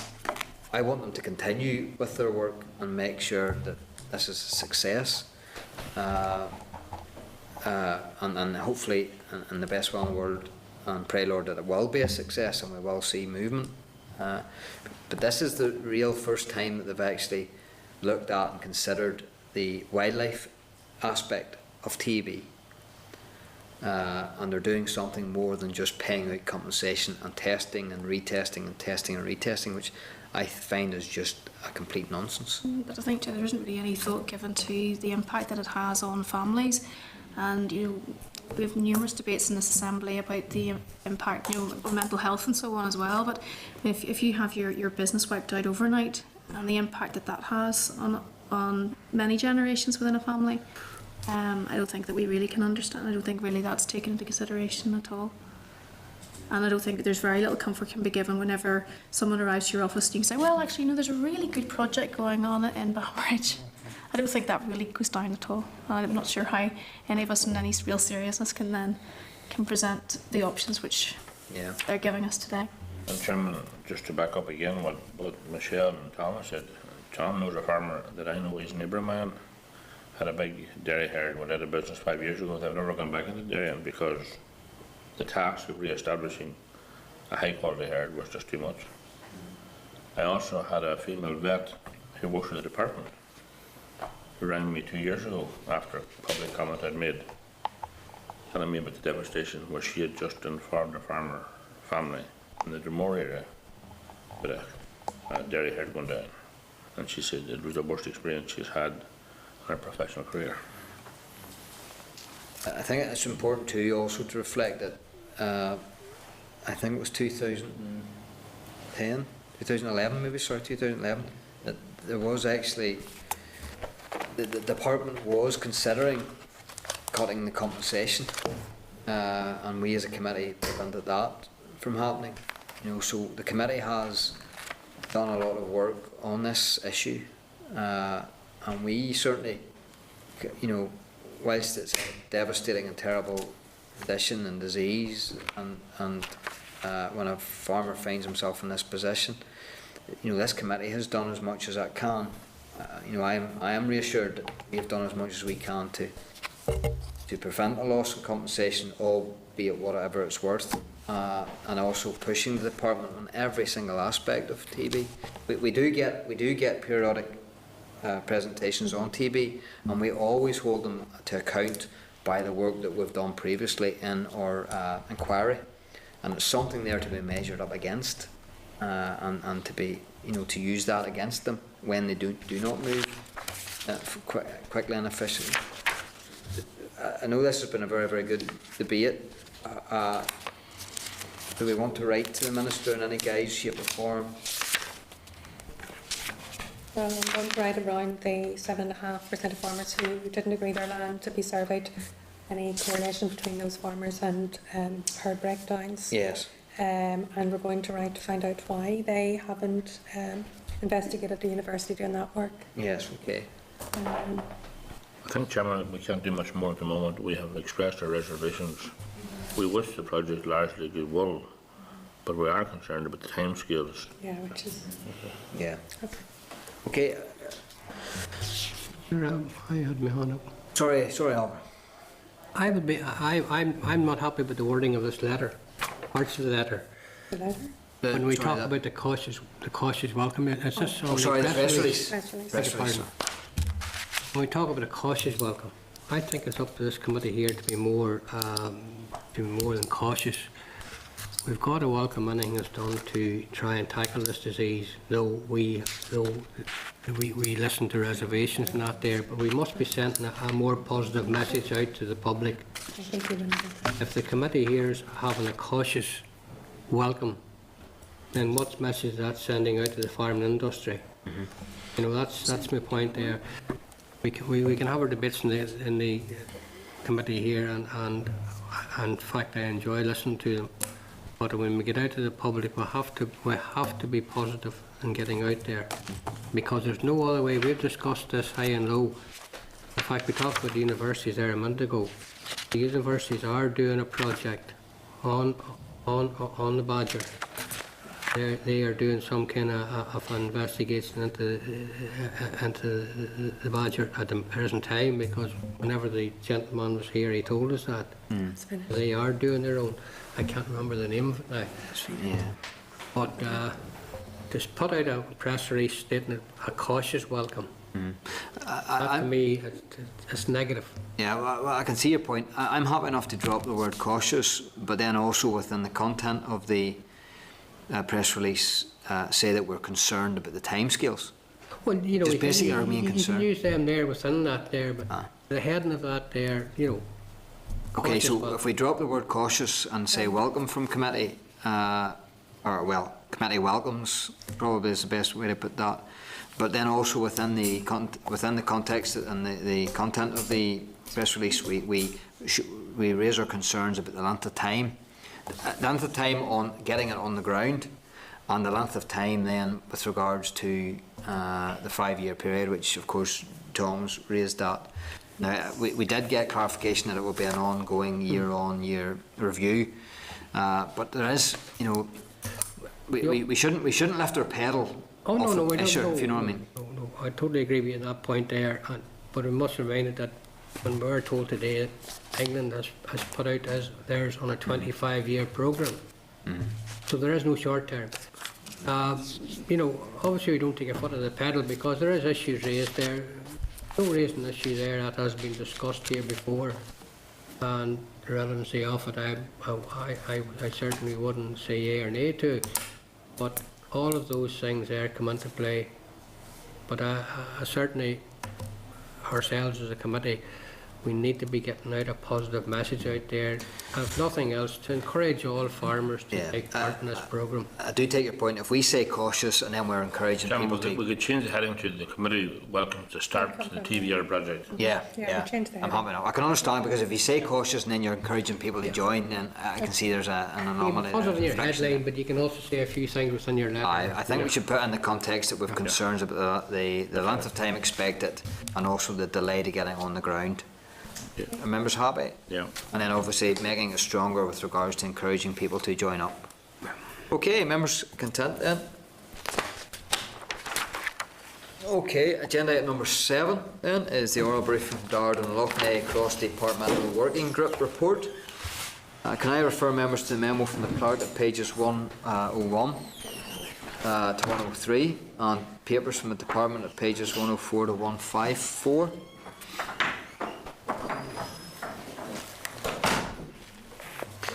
Can I welcome to the committee Pauline Keegan, Grade 5 Assistant Secretary, John Waddle, DP Deputy Principal, and Ray McClurg, Deputy Principal. You're all very welcome to the committee, as always. It's very good to have you here on this issue of the Loughney Cross-Departmental Working Group. The long-awaited published Loughney Cross-Departmental Working Group report. The members will already have had the opportunity to read your briefing papers, so can I ask that you take no more than 10 minutes to brief the committee on any additional information you may have, and following the briefing then we'll seek questions from the members. Are you happy enough to proceed? Can I ask who's leading off? It'll be me, Chairman. Pauline? Okay. Thank you very much then. I'll just take a couple of minutes to set the scene, Chairman, essentially, and I know there'll be questions, and maybe that's where we'll get into the meat of it. Okay, thank you. Chairman, you'll recall that at its meeting on the 3rd of May 2012, the Executive agreed to the formation of a DARD-led cross-departmental working group, which would carry out a high-level scoping study to investigate the potential for bringing Loughney into public ownership, and agreed that the Minister would report back to the Executive. The draft report of the Loughney CDWG was provided to the Minister in December 2012.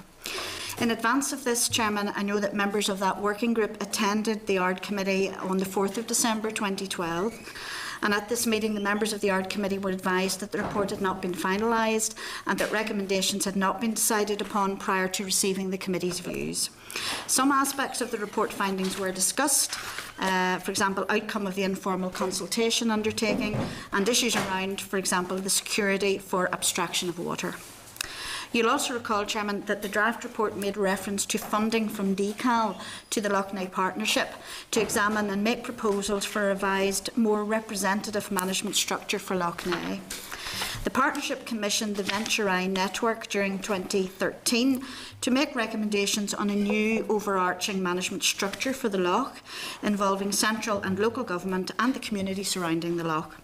A report was completed in the summer of 2013 and sent to Minister McCullum.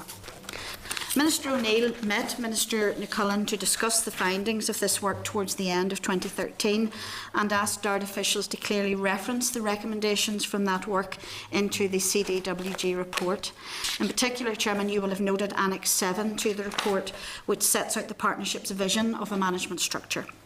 Officials made the change and reconvened the CDWG on the 24th of February 2014 to agree these.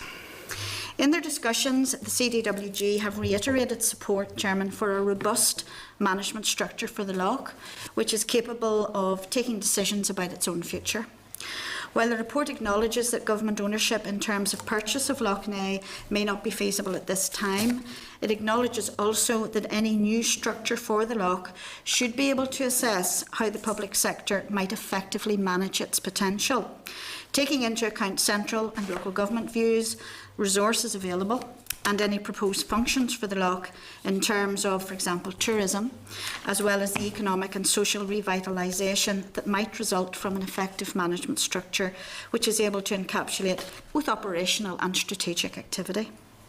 On the 1st of May 2014, the Executive agreed to Minister O'Neill's recommendation to it that the CDWG should be formally reconvened to consider and agree proposals to the Minister for a public management structure for Lough Neagh. This is to be completed within a period of 6 months from Executive agreement, which allows for an adequate period, we hope, of consultation with local government and the rural community surrounding the lough. Officials have begun that process with stakeholders, Chairman. We're happy to report on that today. And if individual committee members or the committee itself wish to be involved in that process, we will of course arrange that.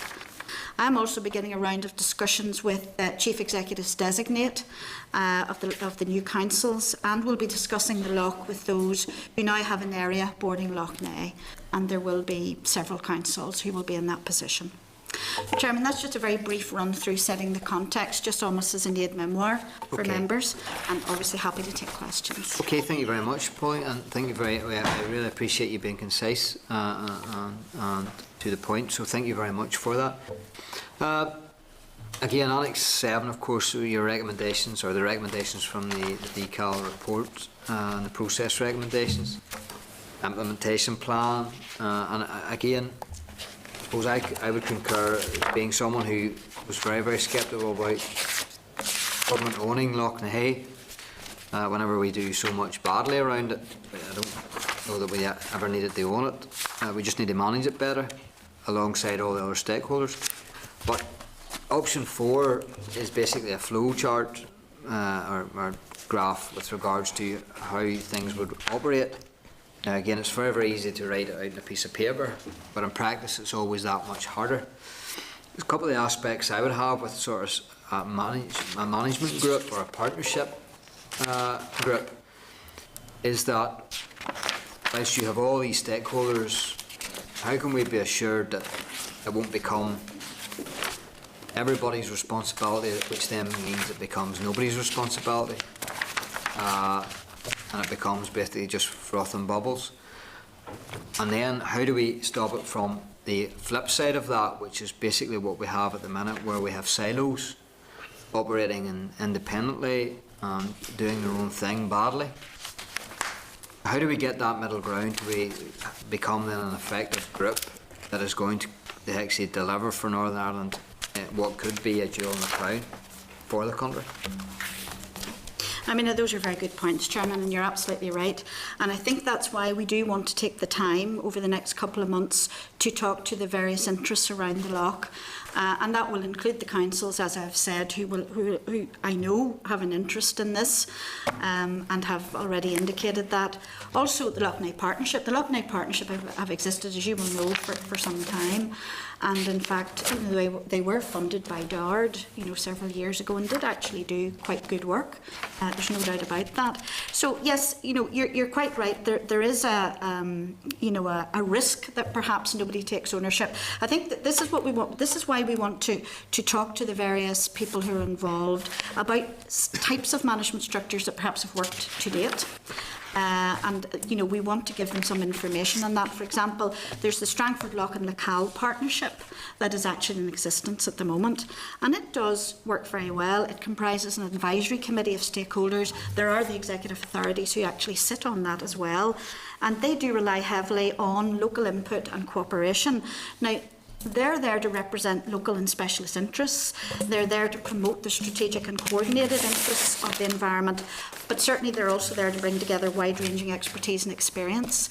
Now, that's, I think, working extremely well, and we want to have a look at that, and we want to see whether that's perhaps a model we could follow. There are other models, of course, about as well. There's the Mourne Heritage Trust, which some members would be aware of as well.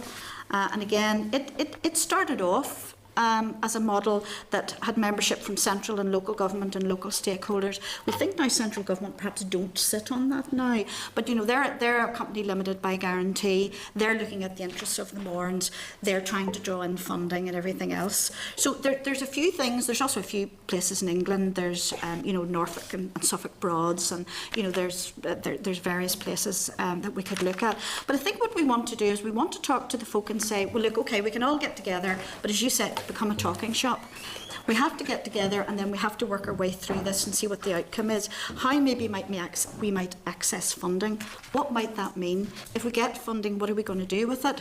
How do we make sure that it looks at perhaps the rural development programme when it comes out? How does it fit in with Derry's tourism strategy and all those sorts of things, and the economic development strategy? How is it going to fit in with the particular council's community planning strategy? Because community planning is going to be very, very important over the next couple of years as partnership for all organisations. So at the moment, we're not, I suppose, coming up with any conclusions. We're essentially listening. We're saying, here's a few models. I mean, for example, you could perhaps have some sort of community-led body that would maybe be a cooperative. I mean, that essentially hasn't been done before. It would be a little bit unique. But I think that's the sort of thing maybe we might want to look at. We might want to say to the councils, might it be something that you could lead? Could you take on strategic and operational functions around the loch and bring everybody else in? Or again, we might look at the trust model of the Mourne Heritage Trust.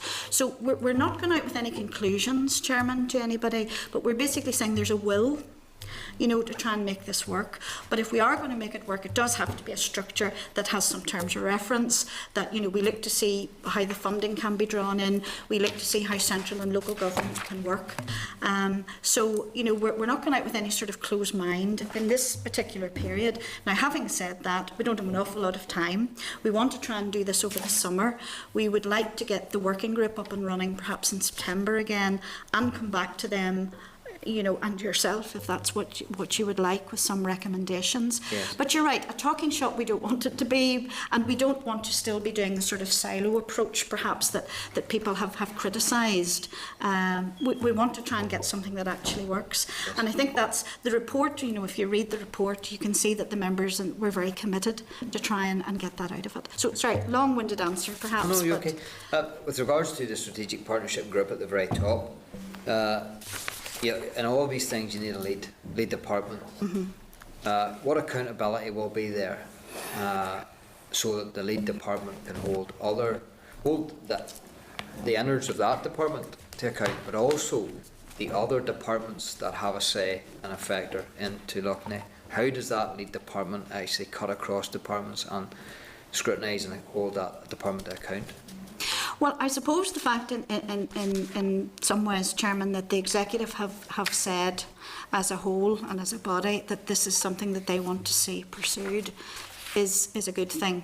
This has got executive agreement and executive approval.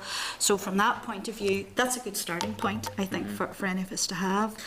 But is there a model out there at the minute that holds, one department can hold another department to account? Not particularly, Chairman. You know, as I say, with the Mourne Heritage Trust, there were representatives from central government on it, and my understanding is that there's not now.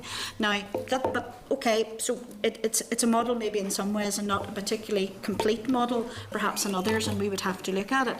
If DARD takes lead responsibility here because of the rural nature, obviously, of what we're doing, and because, you know, DARD has various programmes that could fit in, we would have to have those discussions. And I think that is the purpose of having the cross-departmental working group, because sitting on that are the representatives of the departments who will have an interest in this. And again, there is no point in having people around the table. They have to go back and report to their ministers, obviously, and say what the discussions are and maybe the direction of travel. So there is going to have to be some sort of trust, you know, established. I should say, I suppose, as well, Chairman, just to be clear, the option 4 that is at the back of this is really, I suppose, it's a suggestion in some way. As I know you know that, it has come from the Lough Neagh Partnership, but it may not be where we go, but it gives us a very good starting point. Okay, thank you very much. Joe Byrne, Deputy Chairperson. Well, Chairman, I welcome the update to the presentation, and I think it's good that the issue has been dealt with in a more focused and logical way. In terms of an economic assessment that can be done on the potential of the law from a tourism perspective, the eel fisheries, and also having a better sustainable environmental environment where algae growth would be controlled and not allowed to damage the water quality or indeed the quality of the water as an environment for fish or otherwise. Now, any recommendations in that regard, or is it all hinging on the type of new structure that might have to emanate before any concrete decisions can be made? Well, I think, you know, the various departments who sit on the cross-departmental working group, Vice Chair, and who have, you know, an interest in this, you know, have already said, I suppose quite clearly, that they can carry out the functions that they need to carry out at the moment, and, you know, this is something that they can continue to do. I think what we are trying to do is to say, well, that's good. It's a wee bit back to the Chairman's point of, you know, maybe not working in silos if we can possibly avoid it, and that sort of work continues on. But I think what we're trying to do is to get some sort of cohesive structure that brings all that together. You know, the actual functions that should be carried out in the Lough, can they be carried out better? You know, we want to have a look at that and see how that can work, and then what else we can do. You know, how we can genuinely look at tourism and how we can genuinely look at economic development. So, you know, those sort of functions will carry on, but what we're trying to do is to try and see how we can maybe make that more cohesive in what happens, and maybe, you know, how things link with each other. Finally, Chairman, Pauline, obviously it is a major asset for Northern Ireland. It is indeed. In terms of economic, tourism and navigational potential. And there's a number of functions that have been carried on that have been very worthwhile. Do these happen rather, not haphazardly, but happen in a non-structured way with no overall arching authority or control? Well, various departments, you know, have responsibilities for various things that happen in the Lough. You mentioned eel fisheries, and, you know, DCAL have navigation responsibilities. DARD ourselves, we have responsibilities. DOE have the environmental side. So those responsibilities are carried out. And as I said, at the moment, the departments feel that they're able to carry out their functions adequately. They're able to do what they need to do, and that continues on. But I think, as with everything else, you know, more joined up working, if we can do it, more talking to each other, more bringing in other interests, perhaps, Vice Chair, when we're talking about the councils and, you know, community interests, and bringing them in and, you know, acting sometimes as a challenge function, or saying, have you thought of this, or, you know, maybe this is a way forward. I think that's what we're trying to achieve with this. When we talk about an effective management structure, that's what we're trying to get to, if we can. Okay, Mervyn. Thank you, Mr. Chairman, and sorry for not being here. Apologise for not being here for your presentation. But in relation to this, if it was taken over by public ownership, I'll just read here that the ongoing cost of management and administration of the asset would fall to the public purse of the LAC, would have run into private ownership. At this moment in time, it's only the Earl of Shaftesbury who falls for all the rolling costs at the moment. Is it yeah? They're about 60 owners, I think. 60? Yes. Earl of Shaftesbury and the O'Neill family have the majority of it. They own part, I think, at the top of the loch, yes. O'Neill. But Lord Shaftesbury owns the bed and the foreshore, so he actually owns the majority of it. But there are other very smaller owners. So this has been one of the issues, I suppose, you know, with so many owners. Yeah. You know, when we're looking at public ownership, that's perhaps one of the difficulties that we would have to get round or get past if we went into public ownership. And you're quite right, you know, there would likely to be administrative costs. There could be some legal challenges, perhaps, from some of the owners, you know, if it went into public ownership. Though, you know, we're saying at the moment that public ownership is perhaps something that doesn't look to be feasible because of those particular issues that you've rightly raised. But if we were to come together in some sort of strategic partnership, maybe like Strangford and Lacal, and, you know, we could look to see, well, can we get past those? You know, what sort of things can we talk about? The owners will obviously have something to say as well. Will obviously be part of this. You know, is there some way that we can get through that? You know, let's talk about the difficulties and let's see what we can do. But yes, there would be administrative costs and various things. You're quite right to say that. Okay. You know, if there is problems around the LAC at the moment, who's responsible for them? Is it the owners as such, or? I suppose it depends what it is. That's what I thought. You know, it'd be quite vague, I would have thought. I wasn't sure. It depends what it is. As I say, the departments who have the functions, you know, the various functions, they carry those out. Extraction of water and all the rest, and all that carries on. And, you know, the owners have talked to us and have a good relationship, essentially, with the department. Sometimes there are problems, you know, there's no doubt that comes up. But I think this is where, when people have been looking at this, a more sort of structured coming together, you know, to try and talk to each other seems to be a good idea. I don't think there's been any major problems that we have seen since we have been involved in this and talking to the community. I think it's more the community and the councils out there are basically saying, you know, it is, you know, it's a great thing, you know, we can make it better, and how can we be part of that in a lot of ways. Yeah, but there almost needs to be a willingness of the owners at the moment to work with government. Yes. Yes, there absolutely would be, and I think that willingness is probably there. Okay, thank you. Thank you. Can I ask, just with regards to your pie charts on Annex 4, Yes. page 38 of your report, or the report, and page 144 of our committee reports. Of the 20 concerns raised with regard to water abstraction and quality, you have a pie chart saying 35% suggested public ownership and 45% no to public ownership. But you have this large swathe of blue, 20% response caveated. And then obviously on the one down below with regards to tourism, again you have 11% response caveated. What actually does that mean? And was it too much of a task to put them in either camp?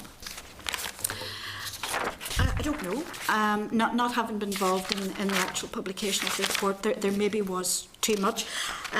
Certainly in the first one, I think maybe the issue around water abstraction was, you know, whether public ownership would cause an issue with that. Yes. You know, because at the moment obviously it's looked after by the departments, and maybe, you know, public ownership would change that. I think those were some of the concerns that we got.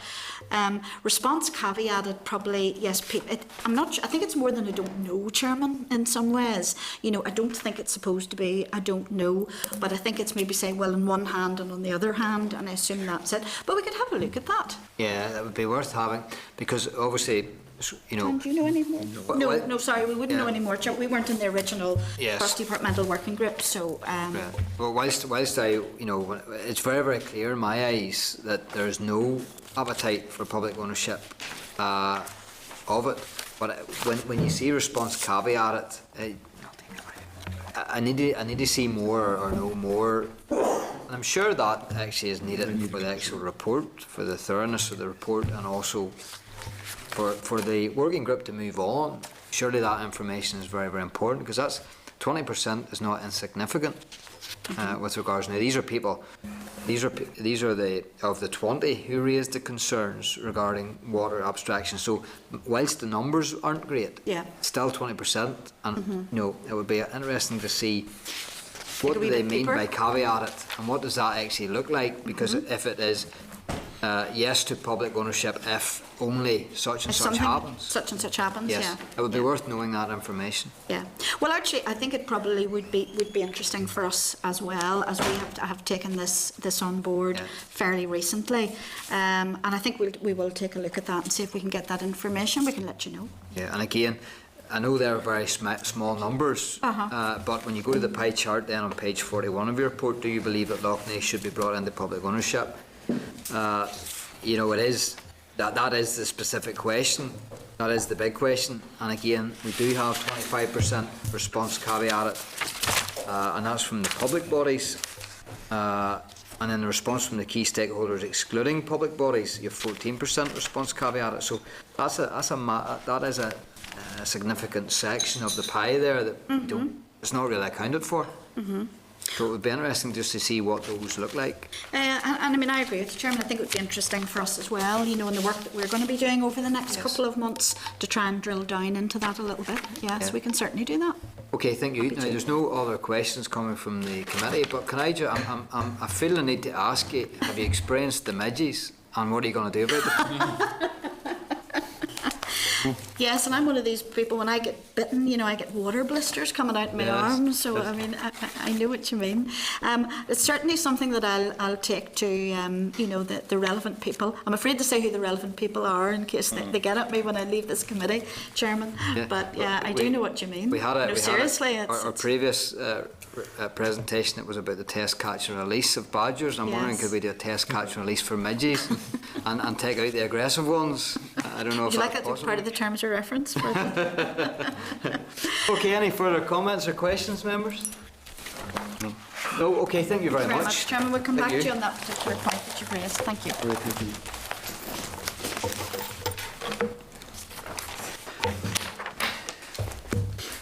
Okay, Any vote? members, can I seek agreement to forward the Hansard from this session to the CAL Committee, the Environment Committee, Regional Development Committee and ERI Committees, all who have an interest in this area? Are members agreed? Agreed. Okay, thank you very much. Okay, moving on then. Agenda item number 8, the simplification of fishing vessel licensing rules. Can I refer members to the papers from the Department, pages 156 to 163? The Department is intending to consult on the simplification of fishing vessel licensing in order to remove a number of outdated fishing vessel licensing measures that place unnecessary burdens on the industry.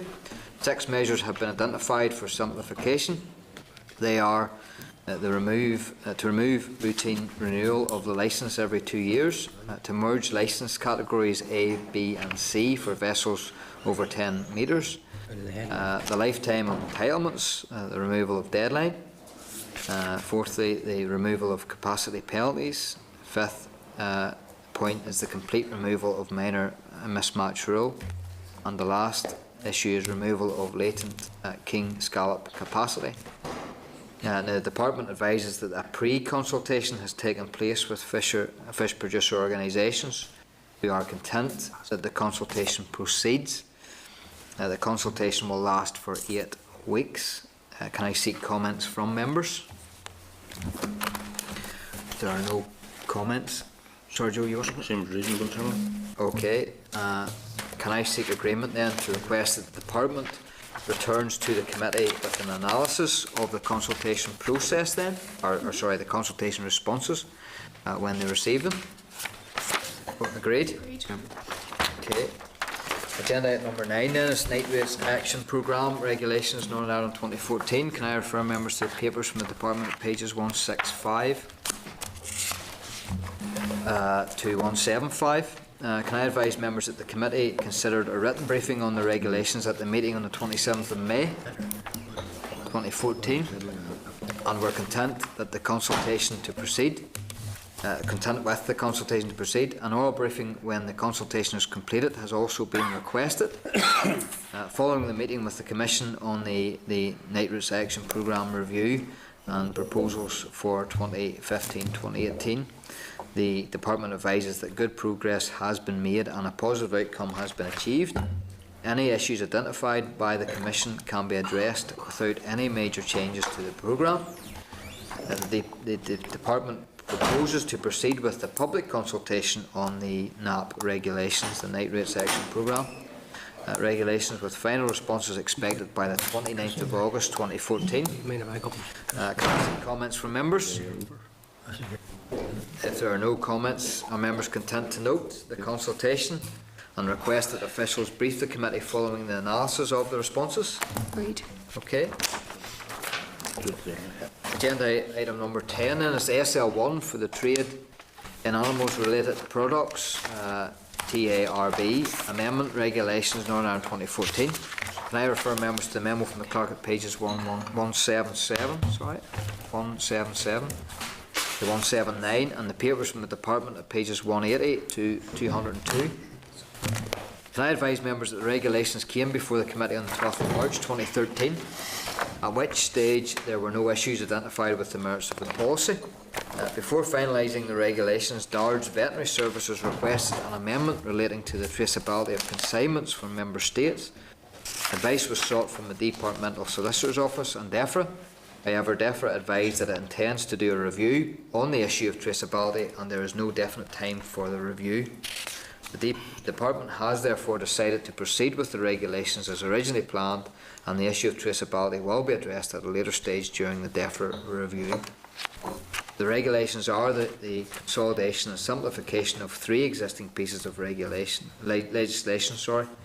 which cover the veterinary checks regime on intra-community trade and imports from third countries of live animals, animal products and products of animal origin into one. Can I seek comments from members? Are members content with the merits then of the policy? Yeah. Okay. Agenda item number 11 then is SR 2014/151, the Foot and Mouth Disease Amendment Regulations Northern Ireland 2014. Can I refer members to the memo from the clerk at pages 204, 204 to 205 and the papers from the department at pages 206 to 211. Can I advise members that the regulations were considered by the committee at SL1 stage on the 29th of May of this year, at which stage members were content with the merits of the policy.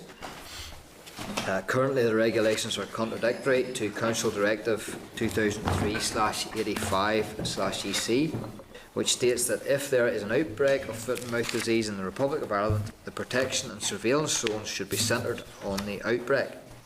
Currently the zones are at least 3 kilometres or 10 kilometres from the border. The regulations will correct this and will also correct a typo by replacing the word contemporary with the word temporary. As the amendments are technical only, there is no requirement to consult on the regulations. Can I seek comments from members? If there are no comments, then if content, I put the question that the Committee for Agriculture and Rural Development has considered SR 2014/151, the Foot and Mouth Disease Amendment Regulations Northern Ireland 2014. There's no objections to the rule. Content? Okay.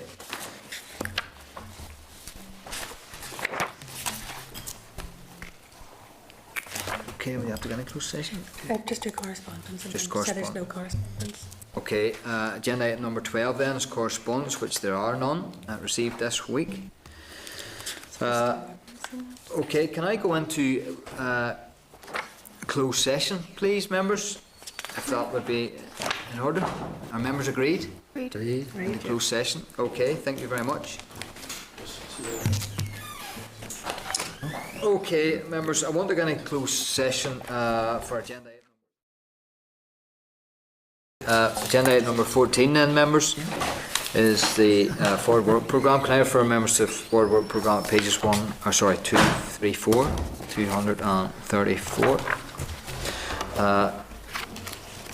Can I also ask members then to discuss and agree 2 issues, namely the first meeting back after summer recess, which will be Tuesday, 9th of September. That's the first week of plenary. That's all right. Are members content with this arrangement? Okay. The second issue then is that there will be a strategic planning session on Tuesday, 9th of September at 12 noon in Parliament Buildings to decide on the strategic priorities for the forthcoming session on Christmas, up to Christmas 2014. I find these are very, very important. It helps give the committee, all members of the committee, a bit of ownership in moving forward with our forward work programme, and it's also a great opportunity for individual members to raise issues of importance to them. So our members agreeable to a strategic planning session? Yes. Okay, members happy? Okay, if I ask you to put that into your diaries then, because September is a good number of months away. And the clerk will, of course, send out an email to confirm these arrangements also. Can I advise members that the Minister was originally scheduled to brief the committee on the 9th of September. However, dark question time is also on this date. So rather than having a rush session with the Minister, it has been agreed that she will brief the committee on the 16th of September 2014 instead. And it's likely that that come what may over the summer, the committee will want a briefing on CAP. Pillar 1 for that September meeting, and also of course the additional meeting that we've now requested before that. So that's still on the radar, members. So can I seek agreement then for the forward work programme as it sits at the present time? Read. Okay. Agenda item number 15 is any other business? Is there any other business members want to raise? Okay, agenda item number 16 is date and time of next meeting, which will be Tuesday the 1st of July 2014 at 1:30 p.m. in the Senate Chamber at Parliament Buildings. I declare the meeting adjourned. Okay, thank you, members.